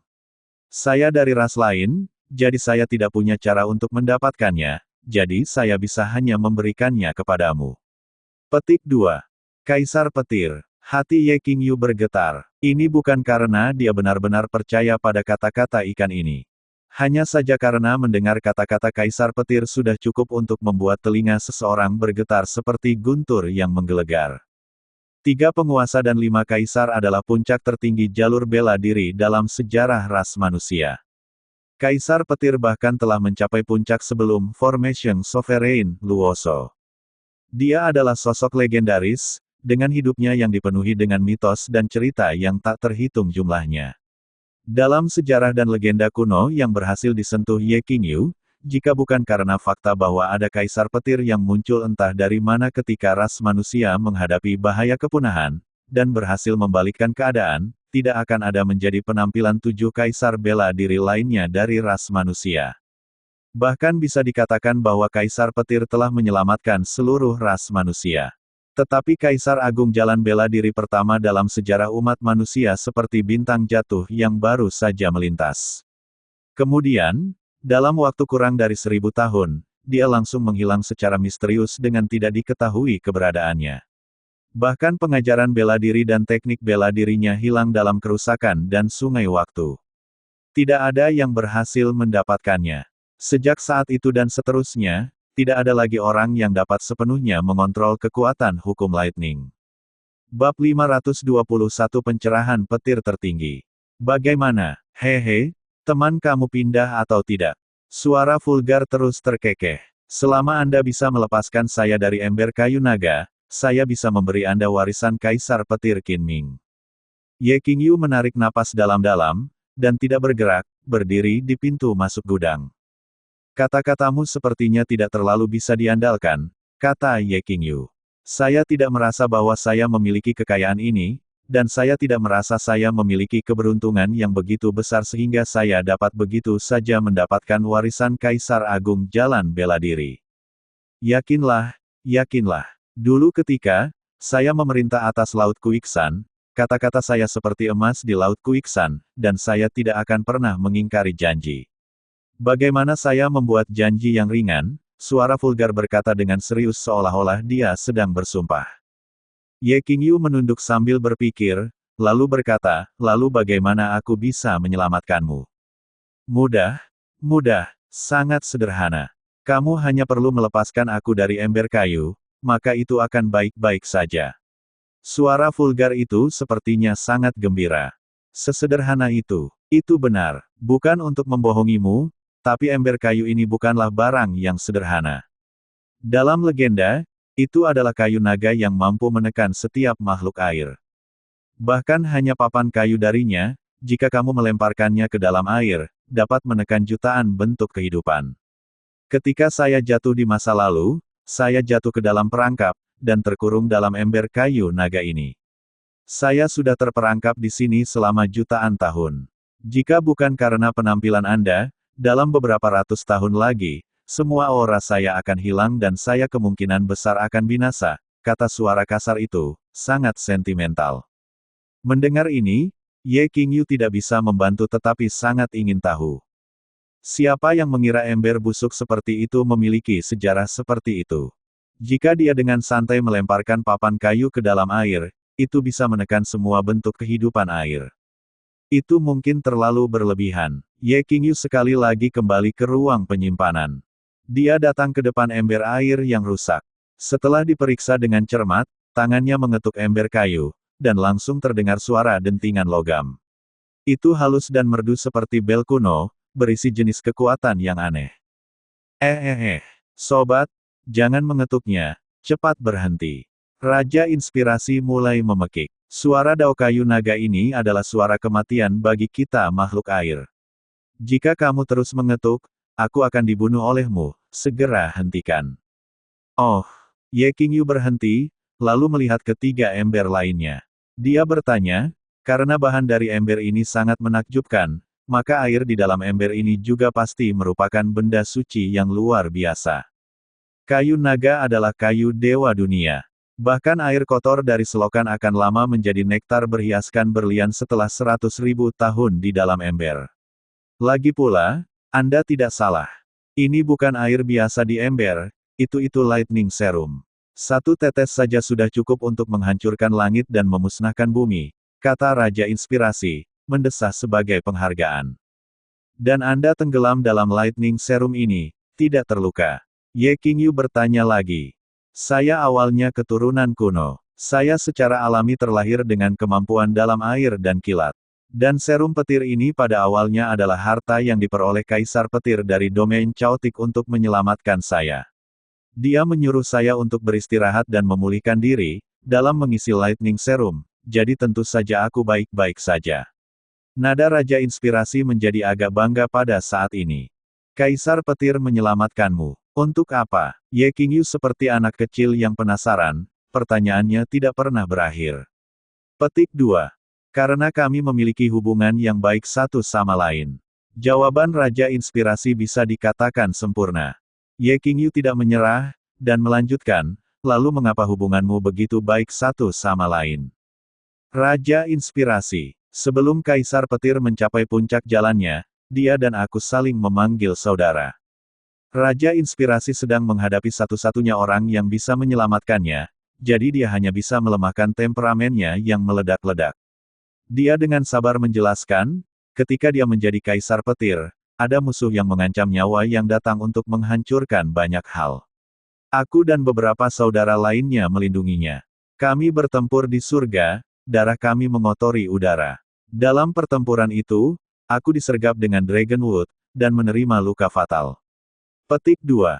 Ye Qingyu, ini menjadi semakin tidak bisa dipercaya. Sobat, di dunia ini, ada banyak hal yang sama sekali tidak mungkin. Seperti warisan Kaisar Petir, hanya tinggal selangkah lagi darimu, kau harus memanfaatkan kesempatan ini dengan baik, kata Raja Inspirasi dengan sabar dan membimbing nada. Walaupun ceritamu fantastis, tapi bagaimana aku tahu kamu tidak berbohong padaku? Ye Qingyu sangat berhati-hati dari awal sampai akhir. Semua yang dia temui hari ini sungguh luar biasa. Jika warisan Kaisar Petir begitu mudah diperoleh oleh orang lain, lalu mengapa dalam 100.000 tahun ini, itu tidak muncul kembali di dunia? Meskipun tempat ini dipenuhi dengan banyak bahaya, dan ada niat membunuh yang tersembunyi dalam penyergapan, namun dia berhasil sampai di sini. Kekuatannya tidak bisa dianggap signifikan di Clear River Domain. Bagi murid besar satu sekte seperti Xiao Yunlong, membunuhnya seperti membunuh seekor anjing. Seorang ahli di puncak tahap Heaven Ascension atau mungkin tahap Immortal pasti bisa datang ke sini dengan mudah. Meskipun dia sangat tergoda, tetapi Ye Qingyu harus mengingatkan dirinya sendiri berulang kali bahwa dia tidak bisa diatur oleh kegembiraan. Kamu, menghela nafas, teman. Memikirkan masa lalu, aku pernah menguasai jutaan makhluk air di lautan yang tak berujung.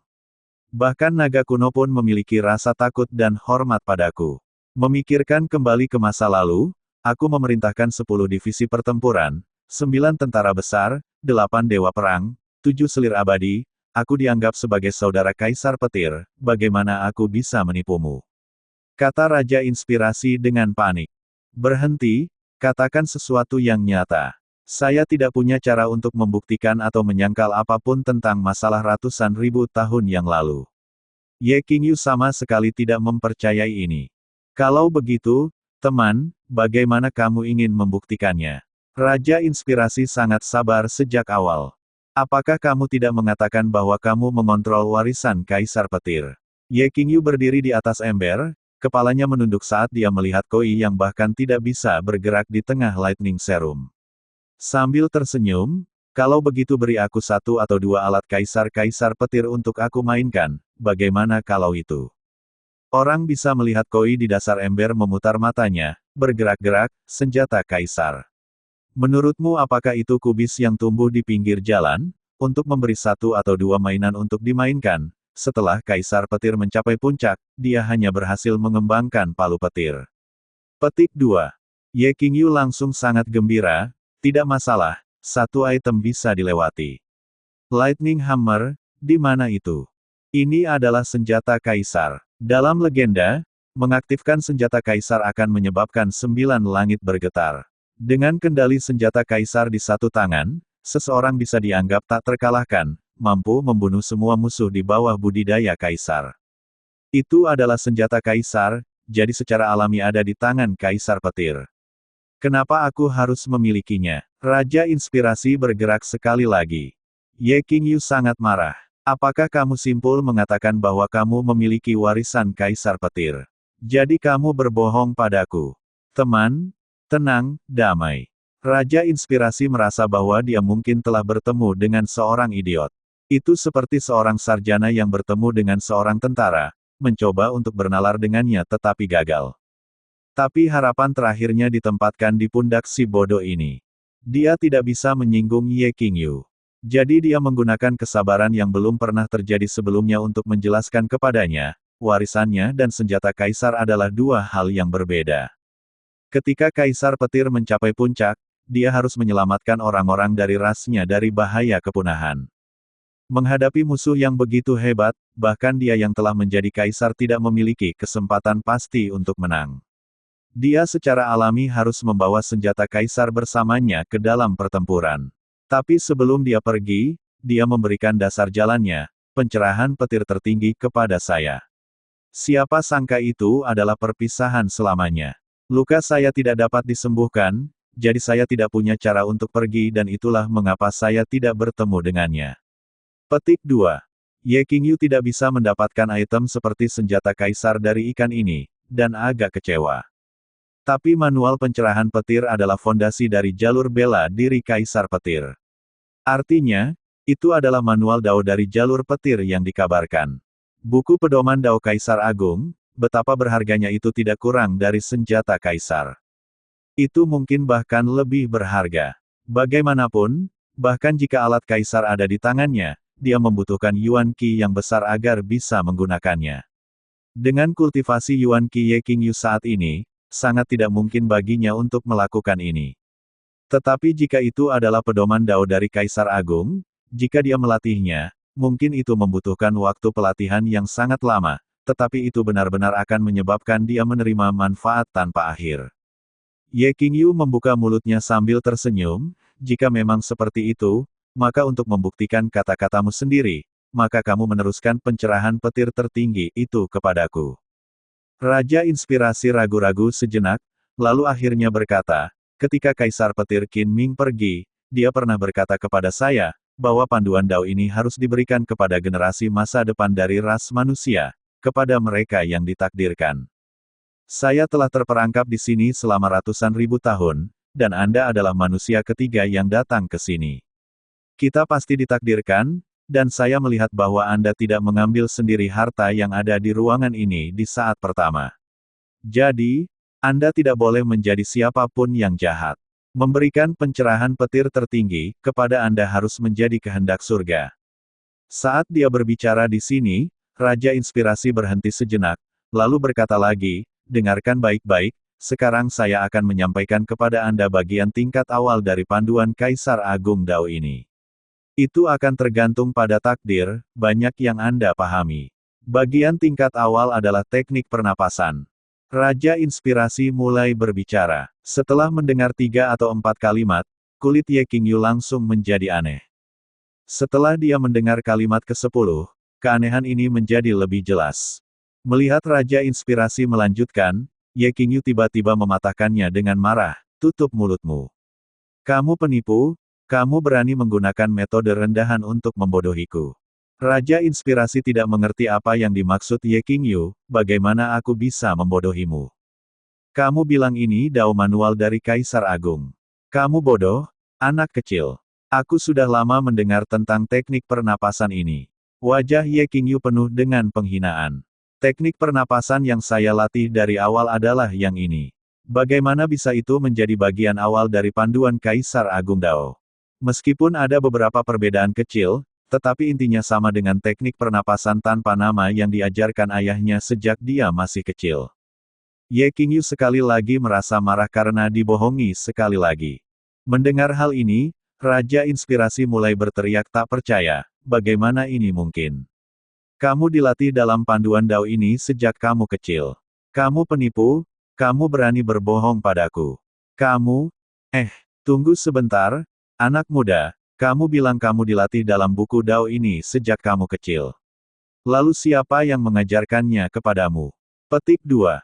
Ye Qingyu membuka mulutnya. Ayahku, ayahmu. Raja Inspirasi merenung. Siapa dia? Seperti apa dia? Ye Qingyu melihat bahwa ikan ini serius, hatinya tidak bisa menahan rasa ingin tahu. Mungkinkah teknik pernapasan tanpa nama itu benar-benar bagian tingkat awal dari manual Kaisar Agung Dao? Bab 522 bagian tingkat awal dari Dao Manual. Ye Qingyu merasa bahwa masalah ini agak aneh. Kejutan di hati Raja Inspirasi ternyata lebih besar dari Ye Qingyu. Dia memberitahu Ye Qingyu untuk dengan santai menceritakan beberapa isi dari teknik pernapasan tanpa nama, lalu mengajukan beberapa pertanyaan lagi. Ketika dia selesai bertanya, Raja Inspirasi benar-benar tercengang. Sebagai salah satu eksistensi yang berdiri bahu-membahu dalam pertempuran dengan Kaisar ras manusia, dia jelas jauh lebih akrab dengan teknik budidaya Dao Agung Kaisar Petir. Ketika Kaisar Petir mencapai Dao di masa lalu, dia menguasai takdir. Tapi ketika dia hendak melawan bencana besar dari ras manusia, untuk melawan para Vienggot itu, bahkan dia tidak memiliki kepercayaan diri yang mutlak. Dia hanya bisa meninggalkan warisannya, dan memberikan teknik budidaya Dao besar kepadanya. Dia berkata bahwa Raja Inspirasi dapat melihatnya dan mengembangkannya. Dia berharap pencerahan petir tertinggi akan mampu menyembuhkan luka Dao dari Raja Inspirasi. Dalam ratusan ribu tahun ini, Raja Inspirasi juga telah melihat dan merenungkan buku pedoman Kaisar ini. Dalam hal membantunya sembuh dari luka Dao, ada efek tertentu. Oleh karena itu pemahamannya terhadap panduan Kaisar ini dapat dianggap sebagai nomor satu selain Kaisar Petir, Qin Ming sendiri. Meskipun Ye Qingyu hanya melafalkan beberapa frasa dari teknik pernapasan tanpa nama, tetapi Raja Inspirasi sudah bisa memastikan bahwa teknik budidaya yang dilatih oleh pemuda ini memiliki asal yang sama dengan pencerahan petir tertinggi. Dalam konten inti yang paling rumit, semuanya sama. Hanya saja beberapa gerakan permukaan telah diubah sedikit. Dan perubahan semacam ini adalah yang mungkin menyebabkan bagian pengantar yang awalnya sangat kompleks menjadi mudah dipahami dan dipahami. Itu bahkan lebih cocok untuk seseorang yang tidak memiliki dasar apapun dalam kultivasi. Bagaimana mungkin ini bisa terjadi? Pencerahan petir tertinggi adalah sesuatu yang hanya dimiliki Kaisar Petir, dan dia, Raja Inspirasi. Salinan ketiga tidak mungkin ada. Selama ratusan ribu tahun ini, sudah ada orang lain yang mengunjungi tempat ini. Tapi sayang, karena berbagai alasan mereka tidak punya cara untuk masuk ke toko rom ini. Meskipun melalui perkataan orang ini, Raja Inspirasi mengetahui semua yang telah terjadi di dunia luar.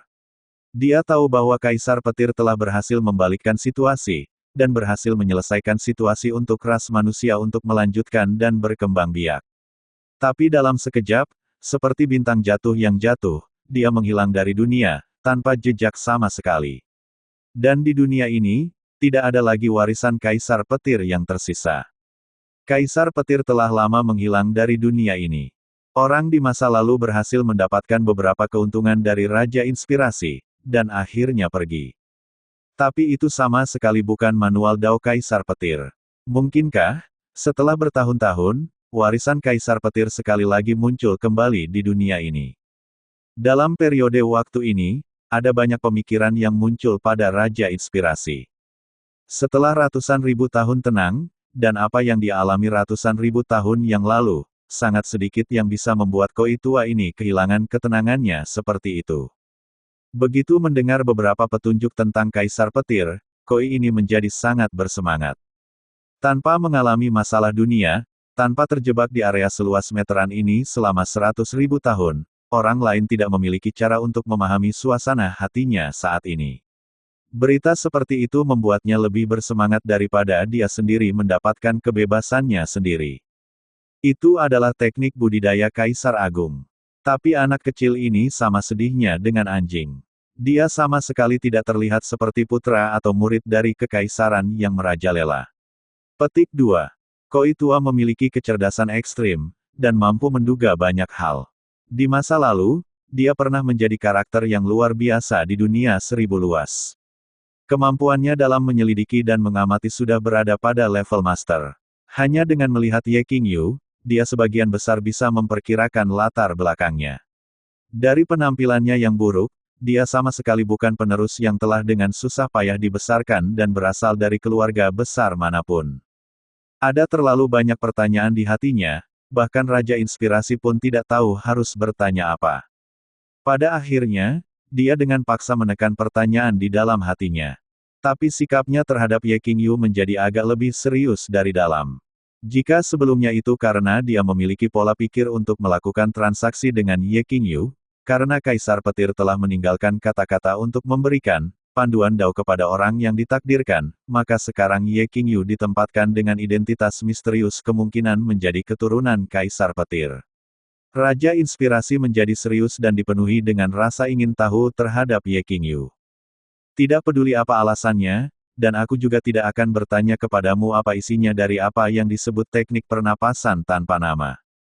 Tapi apa yang akan aku ajarkan padamu adalah bagian tingkat awal dari pencerahan petir tertinggi. Menurut transaksi sebelumnya, dengarkan baik-baik. Saya hanya akan membacanya 3 kali. Setelah Anda mengingatnya, Anda dapat membandingkannya dengan apa yang disebut teknik pernapasan tanpa nama. Kemudian Anda akan tahu betapa miripnya. Setelah Anda mempelajari intinya, dan pahami dasar ini, maka saya dapat mengajari Anda bagian lain dari buku pedoman Dao ini. Petik 2. Raja Inspirasi mengucapkan kata demi kata. Melihatnya seserius ini, tanpa ada tanda-tanda penipuan, Ye Qingyu juga menjadi tercengang. Mungkinkah kata-kata yang diucapkan ikan tua ini benar? Dia tidak berbohong padanya. Jika teknik pernapasan tanpa nama benar-benar terkait dengan warisan Kaisar Petir, maka ayahnya adalah. Saat dia memikirkan ini, hati Ye Qingyu bergetar. Berpikir bahwa orang tuanya mungkin terkait dengan Kaisar Petir, ini adalah sesuatu yang Ye Qingyu benar-benar tidak berani percayai. Misteri yang awalnya menyelimuti asal-usulnya tiba-tiba menjadi lebih sulit dipercaya. Yu Junhan pernah berkata bahwa dia adalah ibunya, bahwa ayahnya sendiri adalah dewa perang yang tak tertandingi di kerajaan salju. Lalu sekarang, orang tua normal yang dia miliki dalam ingatannya sendiri, memiliki sedikit hubungan dengan Kaisar Petir. Waktu berlalu. Setelah dengan hati-hati mendengar Raja Inspirasi Ikan Tua melafalkan bagian entry level ke manual Kaisar Dao, Ye Qingyu pada dasarnya dapat memastikan bahwa ikan tua ini tidak benar-benar menipunya.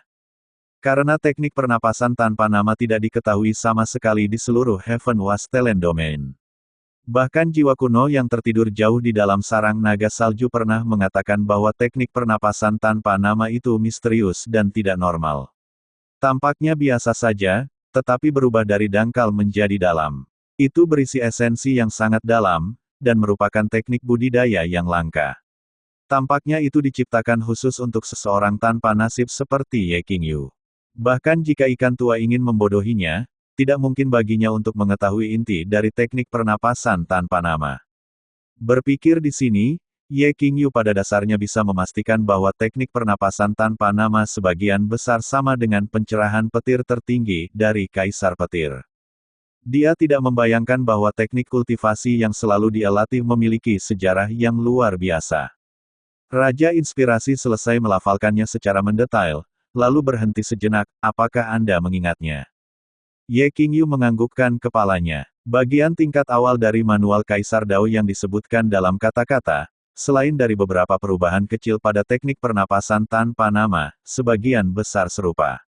Tidak sulit untuk mengingat bahkan di awal, dan menambahkan ini, dia memiliki memori fotografis, dan kekuatan menghafalnya tidak normal. Bagus. Lalu aku akan mengatakannya untuk kedua kalinya. Ekspresi ikan tua menjadi serius.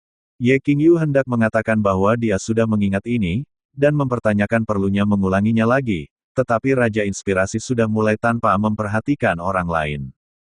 Setelah mendengar beberapa frasa, kulit Ye Qingyu berubah dengan ganas. Dia menjadi serius sekali lagi. Karena selama pertunjukan kedua, suara ikan tua tiba-tiba menjadi jauh dan luas, seolah-olah seluruh dunia bergema, mengandung esensi Dao di dalamnya. Kata-kata yang sama berbeda secara signifikan dari resital pertamanya, bahkan ada makna yang lebih dalam dan mendalam yang diungkapkan. Ye Qingyu tidak berani tinggal, dan segera berkonsentrasi dan mendengarkan. Dia tidak tahu berapa lama waktu telah berlalu, sebelum suara ikan tua akhirnya berhenti.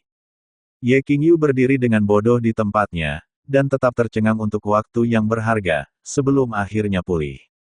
Dalam pikirannya, teknik pernapasan tanpa nama dan bagian manual Dao level awal ini mulai mengkonsolidasi perlahan.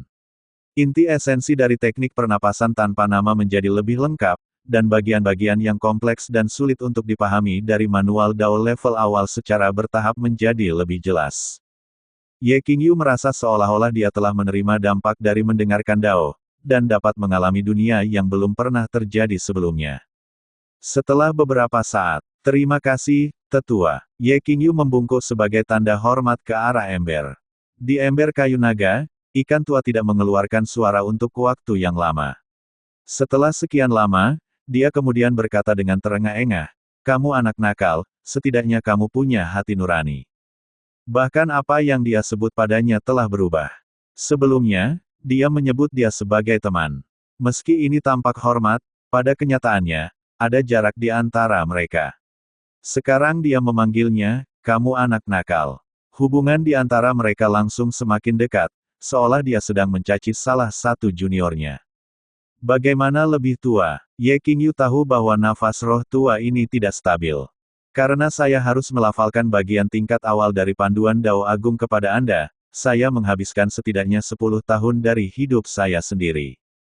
Pembacaan kedua barusan adalah wawasan yang saya miliki untuk merenungkan jauh di dalam pencerahan petir tertinggi untuk ratusan ribu tahun. Anda pergi dan memahami diri sendiri. Tetapi Anda tidak harus memperlakukannya sebagai prinsip emas. Bagaimanapun, setiap orang memiliki jalur bela diri mereka sendiri. Jika Anda ingin berjalan di jalur kaisar Anda sendiri, maka Anda perlu untuk berjalan di jalanmu sendiri.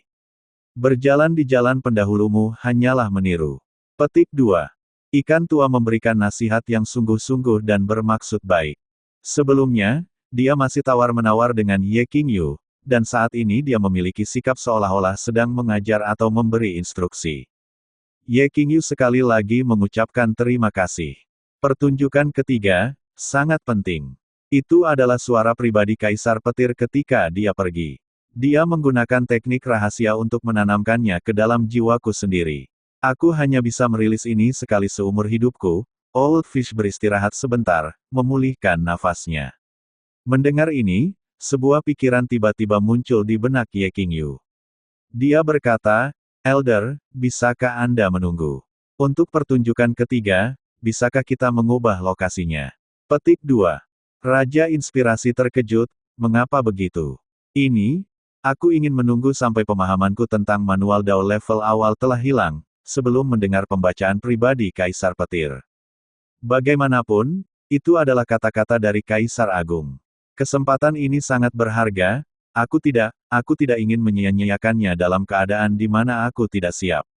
Ye Qingyu tersenyum, kemudian ragu-ragu dan bertanya lagi, "Elder, ketika Kaisar Petir meninggalkan kata-katanya, apakah dia mengatakan bahwa hanya satu orang yang bisa mendengarkannya?" Dia tidak melakukannya, apa maksud pertanyaan Anda? Raja Inspirasi tiba-tiba mencapai rencana Ye Qingyu. Mungkinkah Anda ingin? Bab 523-524. Kembali ke darat, Ye Qingyu, melihat bahwa Raja Inspirasi telah memahami maknanya, mengangguk. Karena itu adalah suara Dao yang ditinggalkan Kaisar Petir, itu adalah kesempatan berharga. Saat itu Kaisar Petir telah berjuang untuk nyawa ras manusia, dan menyelamatkan seluruh ras dari situasi yang merugikan. Ia dikenal sebagai bapak dari ras manusia, namun sayangnya ia kemudian menghilang. Dia belum mewariskan ajarannya, dan suara Dao ini mungkin merupakan hadiah terakhirnya untuk generasi muda dari ras manusia. Kalau saja saya mendengarkannya sendiri, itu akan sia-sia. Jika ada waktu yang cocok, ketika semua elit yang tulus dari ras manusia dapat berkumpul bersama untuk mendengarkan suara Dao, bukankah itu akan mencapai hasil terbaik untuk suara Dao? Bukankah itu lebih baik? Petik 2. Ketika Raja Inspirasi mendengar ini, dia terkejut lama, tidak mengatakan sepatah kata pun. Tentu saja, premisnya adalah, ketika Kaisar Petir meninggalkan suara Dao ini, dia tidak meminta hanya satu orang untuk mendengarnya. Ye Qingyu menambahkan. Pada saat ini, Raja Inspirasi Ikan Tua akhirnya tersadar dari jejaknya, menghela nafas dalam-dalam, "Nak, aku mengagumimu. Anda memiliki aspirasi dan keberanian. Jika orang lain mendapat kesempatan untuk mendengar suara Dao Kaisar Petir, kemungkinan besar mereka akan takut orang lain mengetahuinya dan akan menemukan sudut teraman untuk mendengarkan sendiri, dan bahkan mungkin tidak membiarkan yang lain yang paling dekat dengan mereka." Petik 2. Ye Qingyu menyeringai dan tidak berbicara. Setelah beberapa saat, Raja Inspirasi tampaknya telah memikirkan sesuatu lagi, dan menambahkan, "Iya, saya mengerti. Karena Anda telah mengembangkan pedoman dasar kitab suci Daois, pencerahan petir tertinggi, sejak usia muda, fondasi Anda pasti sangat kokoh. Tidak heran jika Anda bisa memasuki tempat ini tanpa hambatan. Orang-orang sebelumnya, meskipun bakat mereka memang bisa disebut tak tertandingi dan kekuatan mereka berkali-kali lebih kuat dari Anda, dihalangi untuk memasuki ruangan batu ini oleh kekuatan guntur dan tidak dapat masuk ke ruangan ini sedikitpun." Petik 2. Ada hal seperti itu. Ye Qingyu tercengang. Ketika dia memasuki ruangan batu, dia tidak menemui halangan sedikitpun, dan dia hanya berpikir bahwa itu karena usia tua telah membuat formasi batasan tidak efektif. Bukan itu alasannya. Saat dialog mereka mencapai titik ini, apakah itu Ye Qingyu atau Raja Inspirasi, sikap mereka terhadap satu sama lain jauh lebih tulus, dan mereka secara bertahap mulai saling percaya. "Aku akan menyelamatkan Elder dulu." Ye Qingyu mendekati ember kayu naga, bertanya dengan hati-hati, "Aku hanya perlu memancingmu dari ember, kan?" "Yah." Old Fish memerah karena malu. "Itu benar, tapi..." "Tapi apa?" Ye Qingyu bingung. Si ikan tua menjelaskan dengan canggung. "Tapi rencanaku sebelumnya adalah menunggu sampai kau menarikku keluar dari ember kayu naga lalu segera menjatuhkanmu. Kemudian tinggalkan tempat ini dan perlahan-lahan temukan cara untuk memulihkan luka Dao saya. Di ruangan batu ini seharusnya ada 3 barel cairan guntur Yuan murni, yang dapat menopang saya untuk beberapa waktu." Petik 2. Ye Qingyu tertawa terbahak-bahak. Dia tahu bahwa ikan tua yang licik ini tidak memiliki niat baik sebelumnya. Tapi sekarang setelah dia memberitahunya, tidak perlu malu. Ye Qingyu membungkuk, mengulurkan tangannya ke dalam ember kayu perebut naga. Jari-jarinya baru saja mencapai ember, ketika ujung jarinya langsung mati rasa, seperti sengatan listrik. Untung dia bisa mentolerirnya sepenuhnya. "Hati-hati, ember ini diisi dengan keinginan Kaisar Petir," si ikan tua mengingatkan. Tapi Ye Qingyu akhirnya masih bisa meraih sirip ikan tua dan dengan lancar dan perlahan menariknya keluar dari ember kayu perampas naga. Swoosh! Saat koi yang cerah meninggalkan ember, ada aura aneh dan kuat yang membuat Ye Qingyu hampir sedikit terengah-engah. Ada kilatan cahaya di ruangan batu yang gelap dan seorang lelaki tua dengan rambut seperti jerami muncul dari udara di hadapannya. Rambut lelaki tua itu berwarna abu-abu dan kering, dan kulitnya mengerut seperti kulit jeruk yang dikeringkan. Dia memiliki 1 set gigi kuning, dan mengenakan jubah kain kuning.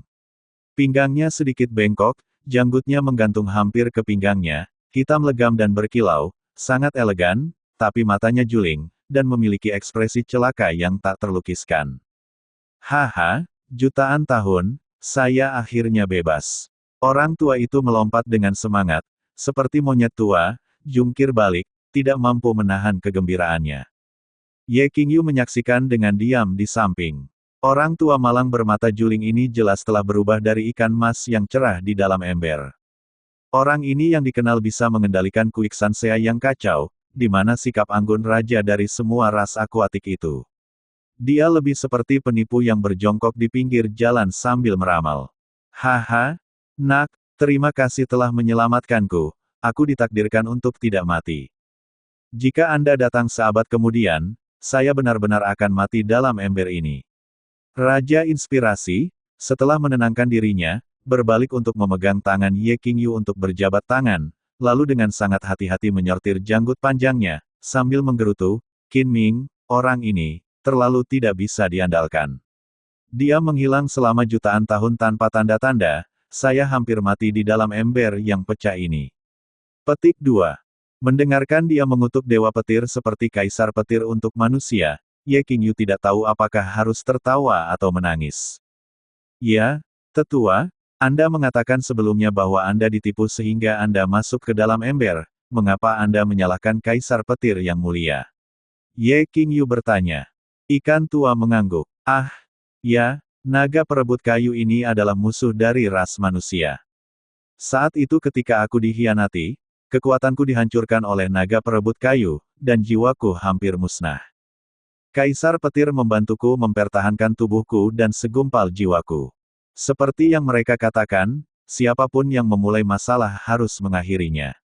Dengan kemampuannya dia menempatkan saya ke dalam ember kayu perebut naga dan menggunakan cairan petir untuk menekan sifat ganas kayu tersebut. Ini menyelamatkan hidupku, tapi lukaku terlalu parah, jadi aku tidak bisa menemaninya dan saudara-saudara lainnya untuk bertempur melawan iblis.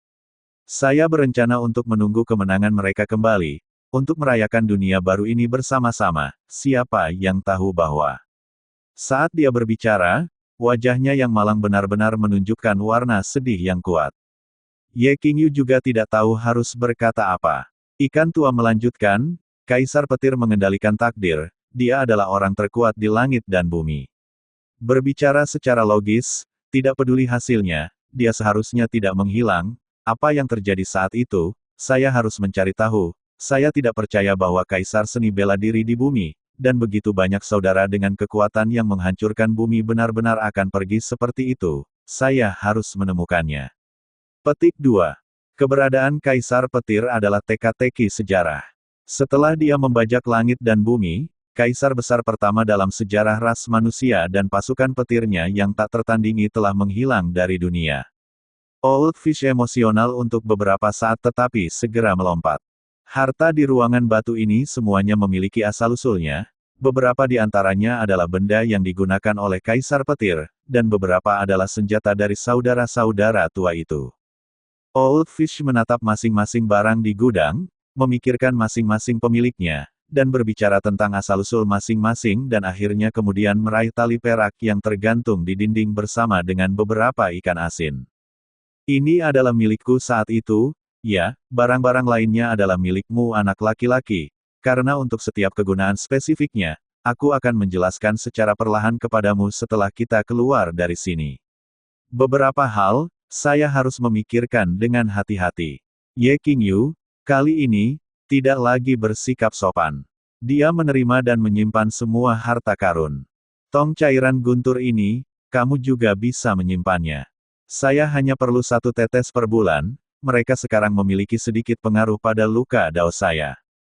Old Fish tiba-tiba teringat sesuatu, menambahkan, kamu telah mempelajari dasar-dasar, hak tertinggi petir, kamu dapat mencoba mengaktifkan kekuatan petir. Cairan guntur yang kacau ini adalah kekuatan petir paling murni di dunia, Anda dapat mencoba menyerap dan menyempurnakannya secara bertahap, dan membangun fondasi terkuat. Ini adalah kesempatan besar. Jika bukan karena fakta bahwa saya bukan manusia, saya benar-benar ingin menghancurkan fondasi saya, untuk mengembangkan kekuatan petir yang luar biasa. Petik 2. Hati Ye Qingyu berdebar kencang saat mendengar ini. Yuan batinnya, karena kesadarannya, untuk sementara terjebak dan dia tidak dapat menggunakan kekuatannya yang luar biasa. Dia saat ini hanya memiliki kekuatan fisik, yang menakutkan tetapi ketika bertarung melawan seniman bela diri sungguhan, dia tidak bisa berada di atas angin. Jika dia bisa menguasai kekuatan lightning, itu akan menjadi cerita yang sama sekali berbeda. Selain itu, ini adalah kitab suci Dao luar biasa yang ditinggalkan Kaisar Petir. Untuk sementara waktu berikutnya, Ye Qingyu tinggal di ruang kamar batu bawah tanah. Dia menerima saran dari Old Fish dan mulai mengembangkan kekuatan lightning. Sejujurnya, rencana Raja Iblis Ye pada awalnya adalah membawa Raja Inspirasi Ikan Tua, bawahan Kaisar Petir ini, untuk menemukan Xiao Yunlong sebagai balas dendam, dan mengajarkan sedikit pelajaran kepada murid-murid sekte besar yang tidak tahu berterima kasih. Tapi Old Fish dengan sangat sederhana menyatakan bahwa luka daunnya belum sembuh dan tidak dapat bertarung untuk jangka waktu yang lama. Atau itu akan memperburuk luka daunnya, menyebabkan dia dimusnahkan, jadi dia tidak bisa membantu Raja Iblis Ye dan Raja Iblis Ye harus mengandalkan dirinya sendiri. Benda tua ini tidak berbohong, bukankah dia mengatakan bahwa dia adalah Raja Pasir Isap Sea yang kacau? Bagaimana dia bisa begitu sampah? Petik 2. Raja Iblis Ye diam-diam mengutuk. Tapi sekali lagi, dasar-dasar kitab suci Dao yang diajarkan Old Fish kepadanya dan metode pemurnian serta menyerap cairan guntur yang kacau memang luar biasa. Waktu berlalu. 2 bulan telah berlalu dalam sekejap mata. Waktu di ruang batu bawah tanah sangat membosankan, tetapi bagi seorang kultivator, itu berlalu dalam sekejap. Setelah menghabiskan 2 bulan penuh waktu di sini, Ye Qingyu telah membayar harga yang dipanggang oleh petir berkali-kali. Akhirnya, setetes cairan guntur telah menembus ke dalam tubuhnya, dan dia mulai memahami kekuatan lightning. Cairan guntur yang kacau secara pribadi dikumpulkan dan dimurnikan oleh Kaisar Petir saat itu sudah menjadi permata langka saat itu, dan sekarang telah dipelihara selama jutaan tahun, satu tetes mengandung kekuatan tak terbatas. Menurut Old Fish, kecepatan Ye Qingyu sudah dianggap jarang terlihat, tetapi dia hanya menyempurnakannya ke dalam tubuhnya dan belum sepenuhnya menguasai kekuatan lightning. Pada saat Ye Qingyu benar-benar menguasai kekuatan setetes kecil ini, dia bahkan mungkin melukai ahli tahap Heaven Ascension dan bahkan ahli tahap Immortal. Tentu saja, premisnya adalah Ye Qingyu harus bisa mendekati ahli seperti itu. Sangat kuat, Ye Qingyu menatap petir biru yang melingkari ujung jarinya. Apa yang kamu pikirkan? Ikan tua mengerutkan bibirnya, ekspresi mata julingnya aneh, membuat seseorang tidak dapat mendeteksi di mana garis pandangannya terfokus. Ye Qingyu berusaha mengaktifkan kekuatan lightning. Sambaran petir terus-menerus melompat di ujung jarinya, seperti kembang api yang indah, tetapi kekuatan penghancur yang menakutkan yang terkandung di dalamnya membuatnya merasa khawatir. Dia tertawa, "Mengapa saya merasa Anda memuji diri sendiri? Anda telah berendam dalam cairan guntur selama jutaan tahun, bukankah Anda lebih kuat?" Kekeke, bagaimana menurutmu? Old Fish sangat puas dengan penampilan Raja Iblis Ye. Ye Qingyu kemudian tiba-tiba mengganti topik, "Sekali lagi, apakah kamu benar-benar tidak mengenal orang di lukisan kuno? Dan wanita yang terbaring di ranjang batu dan berubah menjadi abu." Petik 2. Si ikan tua menggelengkan kepalanya. "Saya tidak tahu, Anda telah menanyakan pertanyaan ini puluhan kali, apakah saya perlu berbohong kepada Anda?" Ye Qingyu terdiam. Dia awalnya berpikir bahwa Old Fish akan tahu sesuatu, tapi sekarang dia kecewa. Hal utama adalah bahwa orang misterius berambut putih itu terlalu mirip dengan ibunya. Periode waktu lain telah berlalu. Ye Qingyu telah berlatih selama ini. 2 bulan kemudian, dia dan Old Fish meninggalkan ruang batu bawah tanah menuju sungai bawah tanah, dan di bawah bimbingan Old Fish dengan sangat cepat menemukan jalan keluar dan kembali ke permukaan. Ye Qingyu memutuskan untuk menyelinap ke Greater One Sect, untuk melihat bagaimana Yu Xiaoxing sekarang. Dia masih sedikit khawatir tentang gadis ini. Bab 525, Reputasi hancur. Clear River Domain. The Fragrant Plains tidak terbatas. Padang rumput besar yang indah ini adalah salah satu area terkaya di seluruh Clear River Domain. Setiap tahun saat musim semi tiba, rumput tinggi dan burung-burung beterbangan. Datarannya seperti selimut hijau besar yang terbentang di antara langit dan bumi, warna hijau subur membuat orang gembira. Dan pada puncak musim panas, akan ada spesies bunga liar 3 warna tanpa nama yang bermekaran dalam gelombang. Warnanya tidak terlalu indah, tetapi karena banyaknya jumlah dan fakta bahwa bunga dan daun mengeluarkan aroma lembut aneh yang melayang di udara, itu membuat seseorang merasa riang dan rileks. Ini juga asal-muasal nama indah Fragrance Plains. Dan kota cahaya mengalir adalah kota terbesar dari ras manusia di dataran keharuman. Hari ini adalah hari pasar Flowing Light City, yang diadakan sebulan sekali. Beberapa pedagang, gembala, dan segala macam kekuatan dalam jarak ratusan mil akan berkumpul di dalam dan di luar kota cahaya mengalir untuk berdagang satu sama lain. Suasananya hidup dan luar biasa. Berdiri di tembok kota Flowing Light City dan melihat ke bawah, apakah itu di dalam atau di luar kota, ada orang-orang yang keluar masuk. Itu sangat ramai. Ada berbagai macam pedagang yang berteriak di mana-mana. Di antara kerumunan yang ramai, seorang anak muda berpakaian putih dan seorang pria bermata juling tampak sedikit canggung. Orang tua, Anda sepertinya telah mengarahkan saya ke arah yang salah, kami sangat jauh dari Greater One Sect. Anak muda berjubah putih itu secara alami adalah Ye Qingyu. Karena berada di tempat yang ramai dan ramai ini, di mana tempat itu penuh sesak dengan orang-orang, dia tidak bisa membantu tetapi merasa agak kewalahan. Orang tua bermata juling yang sedang menyapu matanya dengan rasa ingin tahu dan kegembiraan yang besar berkata sambil tersenyum, ada banyak sungai bawah tanah, ada banyak bahaya. Saya terjebak selama jutaan tahun, untungnya saya bisa menemukan jalan keluar ke permukaan. Anak muda, Anda pemarah dan tidak sabar. Ingat, untuk sukses kamu harus tetap tenang setiap saat. Bagaimana saya membawa Anda ke kesuksesan jika Anda seperti ini? Petik 2. Setelah lebih dari 1 juta tahun terperangkap, ikan tua akhirnya kembali ke darat. Dia ternyata sangat bersemangat dan menikmati suasana perayaan yang meriah. Ye Qingyu juga bisa tahu, tapi tanpa pilihan lain dia meringkuk dan menemani ikan tua berjalan-jalan di sekitar kota terlebih dahulu. Sebelumnya, Xiao Yunlong dengan mudah menemukannya, yang menurut Ye Qingyu pasti ada sesuatu yang aneh. Jadi segera setelah dia kembali ke darat, dia belum mengaktifkan Yuan Qi sedikit pun atau melepaskan sedikit pun fluktuasi Yuan Qi. Lebih baik aman daripada menyesal. Ketika kedua pria itu melarikan diri dari pintu keluar sungai bawah tanah 3 hari yang lalu, mereka menyadari bahwa mereka berada jauh dari pegunungan, dan jalan keluarnya adalah sebuah danau di padang rumput. Setelah keluar dari danau, mereka menentukan arah berdasarkan arah matahari. Mereka berjalan ke arah yang sama selama lebih dari 3 hari, dan akhirnya sampai di ibu kota Fragrant Plains, Flowing Light City. Si ikan tua sangat bersemangat, seperti anak kecil yang akhirnya dibiarkan keluar setelah dikandangkan selama 3 hari 3 malam.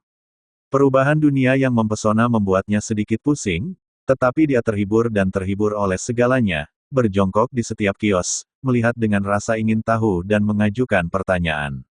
Namun garis pemikirannya, masih dalam masa 1 juta tahun yang lalu, dan akibatnya mengundang banyak tawa. Ah, bayi kecil, berapa harga mainan ini? Ikan tua berjongkok di kios lain lagi. Pemilik warung adalah seorang lelaki tua berambut abu-abu yang tampak berusia ratusan tahun. Saat dia mendengar kata-kata ikan tua, lelaki tua itu langsung terlihat kesal. Dia merengut dan berkata, apa yang kamu katakan? Pertama, saya berusia 410 tahun ini, Anda baru berusia sekitar 60 tahun, namun Anda memanggil saya bayi kecil. Kedua, saya tidak menjual mainan, tetapi boneka tempur, terbuat dari besi halus, adalah mahakarya. Buka matamu dan lihat baik-baik, bagian dalamnya diukir dengan formasi pertempuran murni, cukup untuk meletus menjadi pukulan kekuatan penuh dari ahli batas laut bitter. Apa, Anda baru berusia lebih dari 400 tahun? Saya pikir Anda berusia sekitar 600 tahun.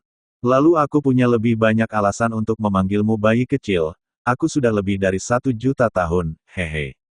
Si ikan tua dengan penuh kemenangan menunjukkan usianya, dan kemudian mengambil salah satu boneka besi perang, dan tersenyum, benda ini hanya memiliki kekuatan ahli laut pahit.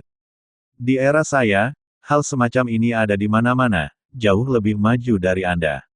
Hei, tak peduli berapa ratus atau ribuan kali kau mengatakannya, itu tetap seperti mainan, apa gunanya? Petik 2. Setelah mendengar ini, lelaki tua itu tiba-tiba membuka lebar matanya. Dia mempelajari Old Fish dengan cermat, berpikir bahwa dia benar-benar telah bertemu dengan seorang master. Tetapi setelah dipikir-pikir, itu tidak terasa benar, bahkan 3 penguasa dan 5 kaisar tidak hidup sampai lebih dari 1 juta tahun. Apakah lelaki tua bermata juling ini sedang bercanda? Kamu siapa? Orang tua itu bertanya. Si ikan tua segera penuh dengan antusias, menyeringai, kalau begitu dengarkan baik-baik, berdiri teguh, jangan takut, aku adalah Raja Inspirasi, Raja Laut Pasir Hisap yang dahulu kala dari zaman Viengot, yang memerintah puluhan ribu ras akuatik di perairan tak berujung, bahkan ras naga kuno pun menghormati saya. Saat itu saya memiliki lebih dari 10 divisi pertempuran, 9 tentara, 8 dewa perang, 7 selir. Sebelum dia bisa menyelesaikan kalimatnya, lelaki tua itu sudah yakin bahwa dia adalah orang gila atau penipu, dan telah benar-benar kehilangan minat. Pergi, pergi, pergi, mata juling, menghalangi saya melakukan bisnis, cepat pergi. Hei, kamu bayi kecil, bagaimana kamu bisa mengatakan itu? Si ikan tua tidak mau berhenti di situ. Ye Qingyu bisa merasakan keringat dingin terbentuk di dahinya saat dia berdiri menonton di satu sisi. Dia buru-buru menarik Old Fish menjauh dari kios tanpa melihat ke belakang. Hanya ketika dia secara membabi buta berjalan di beberapa jalan, Ye Qingyu melepaskan tangan ikan tua. Mengapa kamu menyeretku pergi? Aku belum benar-benar mengajari bayi kecil itu. Suara ikan tua sangat tidak puas. Ye Qingyu menghela nafas, Raja, bisakah kita menjadi sedikit lebih rendah hati? Latar belakang Anda sangat luar biasa dan Anda berbicara terlalu banyak, bagaimana jika Anda menakuti orang tua itu sampai mati? Ikan tua masih terengah-engah. Ye Qingyu menghela nafas lagi. Selain itu, saya sekarang sedang diburu oleh dua kekuatan besar, saya berada dalam bahaya ekstrim, tolong jangan beri saya masalah. Cedera dao Anda juga belum sembuh, yang berarti Anda tidak bisa bertarung. Jika orang-orang jahat itu mengetahui identitas Anda, maka seluruh dunia akan menjadi gila, semua orang ingin menangkap Anda. Mereka akan menggunakan semua jenis penyiksaan untuk memaksa Anda mengungkap keberadaan Kaisar Petir dan Petir. Jika Anda tidak memberi tahu mereka, kemungkinan besar mereka akan membuat Anda menjadi sup ikan mas kukus. Petik 2. Mata ikan tua terbuka lebar ketika dia mendengar ini, mereka berani. Tapi kemudian dia berperilaku sangat baik. Kedua orang itu berkeliaran tanpa tujuan di sekitar Flowing Light City sepanjang pagi. Kristal asal yang dimiliki Ye Qingyu bersamanya dapat digunakan sebagai mata uang, yang diminta oleh ikan tua untuk digunakan untuk membeli beberapa barang acak yang tidak berguna, dan murni untuk bersenang-senang. Pada akhirnya, Ye Qingyu, yang tidak tahan lagi, berkata dengan kesal, aku bisa melupakan hal-hal lain yang kamu beli sebelumnya, tapi kamu menghabiskan 5 kilogram penuh kristal origin untuk formasi joran dan umpan kotoran naga. Apakah Anda ingin melawan hukum surga? Anda sendiri adalah ikan, apakah Anda ingin memancing diri Anda sendiri dengan hal-hal ini? Atau apakah Anda akan memancing untuk murid dan keturunan Anda? Petik 2. Si ikan tua dengan berani menjawab, itu menyenangkan, itu bukan urusanmu. Ye Qingyu, Anda setidaknya harus menggunakan uang Anda sendiri untuk membelinya. Saat mereka berbicara, tiba-tiba ada suara gemuruh di depan, dan samar-samar suara pedang menghantam. Sepertinya beberapa orang sedang bertengkar. Anehnya, Ye Qingyu menerobos kerumunan. Memang benar beberapa orang sedang berkelahi. Sudah ada darah dan daging di mana-mana, dan beberapa mayat berserakan di seberang jalan, mati total. Puluhan orang saling bertukar kilatan pedang dengan gembira, bau darah langsung mengering di jalan. Dan beberapa ratus orang di sekitar tidak terduga sama sekali tidak takut, dan sebaliknya seolah-olah sedang menonton sirkus, berkomentar keras di satu sisi sambil menonton. Hei, hanya 6 yang tewas. Ini bukan pertarungan yang sangat menarik. Petik 2. Ya, kemarin di rumah abadi mabuk, orang-orang dari dua sekte kecil, untuk memperjuangkan lembar pemberitahuan yang lebih besar, berjuang sampai mati. Itulah yang saya sebut adegan hidup, sayangnya mereka semua mati. Ada ratusan mayat. Adegan itu benar-benar tontonan. Petik 2. Ayolah, pria gendut itu, aku yakin padamu, apa, kamu mati begitu aku selesai bicara. Kalian cepat dan selesaikan, aku harus pergi dan membeli makanan untuk makan malam. Sekelompok orang terlihat sangat bersemangat saat menyaksikan. Wajah Ye Qingyu segera menjadi gelap dengan cemberut. Orang macam apa ini? Apalagi fakta bahwa mereka menonton pemandangan seperti bukan apa-apa, mereka mengipasi api. Orang-orang telah mati, namun tidak ada yang melangkah maju untuk menghentikan mereka. Orang-orang dari Clear River Domain, apakah mereka semua begitu brutal?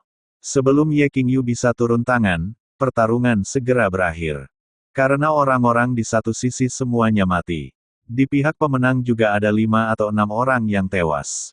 Pemimpin dari pihak yang menang adalah seorang ahli berjanggut dari sekitar 30 atau 40 mata air roh.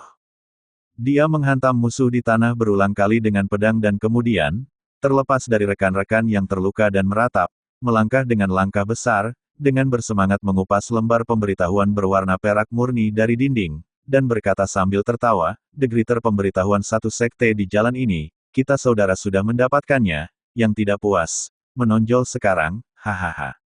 Petik 2. Ada banyak orang di sekitar yang menonton, tetapi tidak ada yang berani keluar. Baru sekarang Ye Qingyu memahami bahwa sejumlah orang tiba-tiba memperebutkan apa yang disebut lembar pemberitahuan Greater One. Dari mendengarkan namanya, kemungkinan besar memiliki semacam hubungan dengan sekte yang lebih besar. Pada saat ini ahli berjanggut menjatuhkan setetes darah ke pemberitahuan yang lebih besar, seperti pengakuan dari pemiliknya. Segera setelah lembar pemberitahuan berkedip dengan sinar merah, menyatu dengan ahli berjanggut. Itu sangat luar biasa. Pria berjanggut itu tertawa, memegang lembar pemberitahuan tinggi-tinggi di udara. Kalian semua lihat, pemberitahuan ini milik saya. Haha, 3 bulan lalu, Greater One Sekte mengeluarkan pemberitahuan Greater One, untuk membunuh pencuri mesum bernama Ye Qingyu dalam radius ratusan ribu mil. Siapapun yang memiliki pemberitahuan Greater One, jika mereka membunuh pencuri mesum itu atau melaporkan kembali keberadaan pencuri mesum itu akan memiliki kesempatan untuk bergabung dengan Greater One Sekte. Haha sekarang, pemberitahuan yang lebih besar ini ada di tangan saya, jika ada di antara kalian yang memiliki berita tentang pencuri mesum itu, beritahu saya. Aku akan memberimu hadiah besar, haha. Petik 2. Dalam radius jutaan mil, Greater One Sek adalah penguasa yang tak tertandingi, tinggi dan perkasa, seperti surga. Jadi untuk dapat bergabung dengan Greater One Sek, bagi banyak seniman bela diri biasa-biasa saja dan rendah, adalah kesempatan sekali seumur hidup. 3 bulan lalu, pemberitahuan yang dikeluarkan oleh Greater One Sek telah memicu beberapa pertempuran seperti pembantaian di kota-kota besar di Fragrant Plains. Hal semacam itu, selama 3 bulan ini, terjadi di mana-mana. Hei! Apa yang sedang terjadi? Nama yang baru saja dikatakan anak laki-laki itu, sepertinya kamu, kapan kamu menjadi pencuri mesum? Si ikan tua menyingkirkan pancingnya sehingga dia membayar sejumlah besar uang, menyeringai, menyenggol Ye Qingyu dengan bahunya dan bertanya dengan rasa ingin tahu. Wajah Ye Qingyu menjadi gelap. Bagaimana saya tahu? Apakah kamu benar-benar melakukan sesuatu pada murid perempuan sekte besar itu? Ikan tua sepenuhnya mengungkapkan pikiran usil yang dia miliki setelah dipenjara selama jutaan tahun. Ekspresi yang sangat menyedihkan berkedip-kedip di dalam matanya yang juling. Menyeringai, apa yang terjadi? Jangan malu, kami berdua laki-laki, saya bisa mengerti, tubuh fisik Anda sangat kuat, dan darah serta ki Anda sangat kuat, dapat dimengerti jika Anda mencari kegembiraan. Hei, nafsu bukanlah kejahatan, aku tahu. Apakah kamu meminjam kekuatan feminin untuk memperkuat kesehatan pria? Petik 2. Ye Qingyu ingin meratakan wajah celaka ikan tua ini. Turunkan suara Anda agar tidak diperhatikan. Ye Qingyu hanya bisa menggunakan kata-kata semacam ini untuk menutup mulut ikan tua. Segera kerumunan itu bubar. Ye Qingyu menatap pria berjanggut itu dan sekelompok orangnya sejenak, lalu memutuskan untuk mengikuti. Sepanjang jalan, dia mendengar orang-orang membicarakan tentang pencuri sesat dari sebuah generasi, cerita Ye Qingyu, dan ada berbagai versi cerita yang berbeda. Hei, apa kau dengar? Ada pencuri mesum dari domain yang lebih rendah yang mencemari murid perempuan dari Clear Lotus Peak milik sekte besar. Kamu salah dengar, yang kudengar sama sekali berbeda. Apakah itu? Tentu saja, dia mencemari lebih dari 10 murid perempuan Clear Lotus Peak. Sial! Anak laki-laki domain rendah itu benar-benar pemberani. Greater One Sek sangat marah, dia pasti akan mati. Namun, hehe, seorang pria harus senang jika dia mati untuk seorang gadis cantik, untuk bisa dekat dengan peri dari Greater One Sect, itu layak untuk mati. Petik 2. Saya juga mendengar bahwa seorang wanita telah datang dengan anak laki-laki ini ke Clear River Domain, tapi keberuntungan wanita ini jauh lebih baik. Dia telah diterima sebagai murid perempuan dari Clear Lotus Peak, melangkah ke surga dengan satu langkah. Petik 2. Beda orang, beda nasib. Saya mendengar bahwa sekarang Greater One Sekte telah mengeluarkan perintah untuk menangkap pencuri mesum itu. Petik 2. Hei, masalah ini cukup aneh. Skandal semacam ini tidak boleh disebarluaskan. Bagaimanapun, itu membuat Greater One Sekte kehilangan muka, tetapi berita itu telah menyebar begitu cepat sehingga seluruh Clear River Domain tahu. Sekte satu besar dengan cepat menjadi bahan tertawaan kekuatan besar, hahaha. Tampaknya beberapa orang dengan sengaja mengaduk air berlumpur, menggunakan kesempatan ini untuk menyerang sekte satu besar. Ya, saya mendengar bahwa beberapa ahli muda dari pasukan lain telah datang ke Fragrant Plains dengan harapan bisa bertemu dengan pencuri mesum Ye Qingyu. Ada semua jenis ucapan dan rumor yang beterbangan. Sepanjang jalan, wajah Ye Qingyu menjadi gelap. Sampah dari Greater One Sekte benar-benar melukainya meskipun tidak ada manfaatnya bagi dia sendiri. Tapi sekali lagi, kemungkinan besar bukan hanya Xiao Yunlong yang menimbulkan masalah di balik layar, Xiao Yunlong seharusnya tidak memiliki banyak energi. Aneh jika informasi seperti itu bocor. Semakin ikan tua mendengarkan, semakin menarik pendapatnya. Sesekali dia berkumpul di sekitar orang-orang untuk mendengarkan lebih dekat. Akhirnya, Old Fish tertawa melihat kesialan Ye Qingyu. Bocah bau, jadi kamu setenar ini, hahaha. Wajah Ye Qingyu mendung dan mengerutkan kening sepanjang jalan. Akhirnya saat dia mengikuti pria berjanggut dan kelompoknya ke gang yang sepi, sosok Ye Qingyu melintas, langsung melesat, meninju dan memukul. Pria berjanggut dan kelompoknya sudah penuh dengan luka, tapi sebelum mereka bisa mengerti apa yang terjadi, mereka semua pingsan.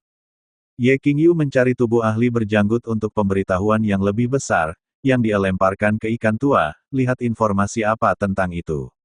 Yang terbaik adalah menghapus tanda kesadaran yang ditinggalkan oleh pria berjanggut itu. Petik 2. Jadi, Anda telah mengikuti mereka untuk ini. Ikan tua mulai mengerti. Bersambung.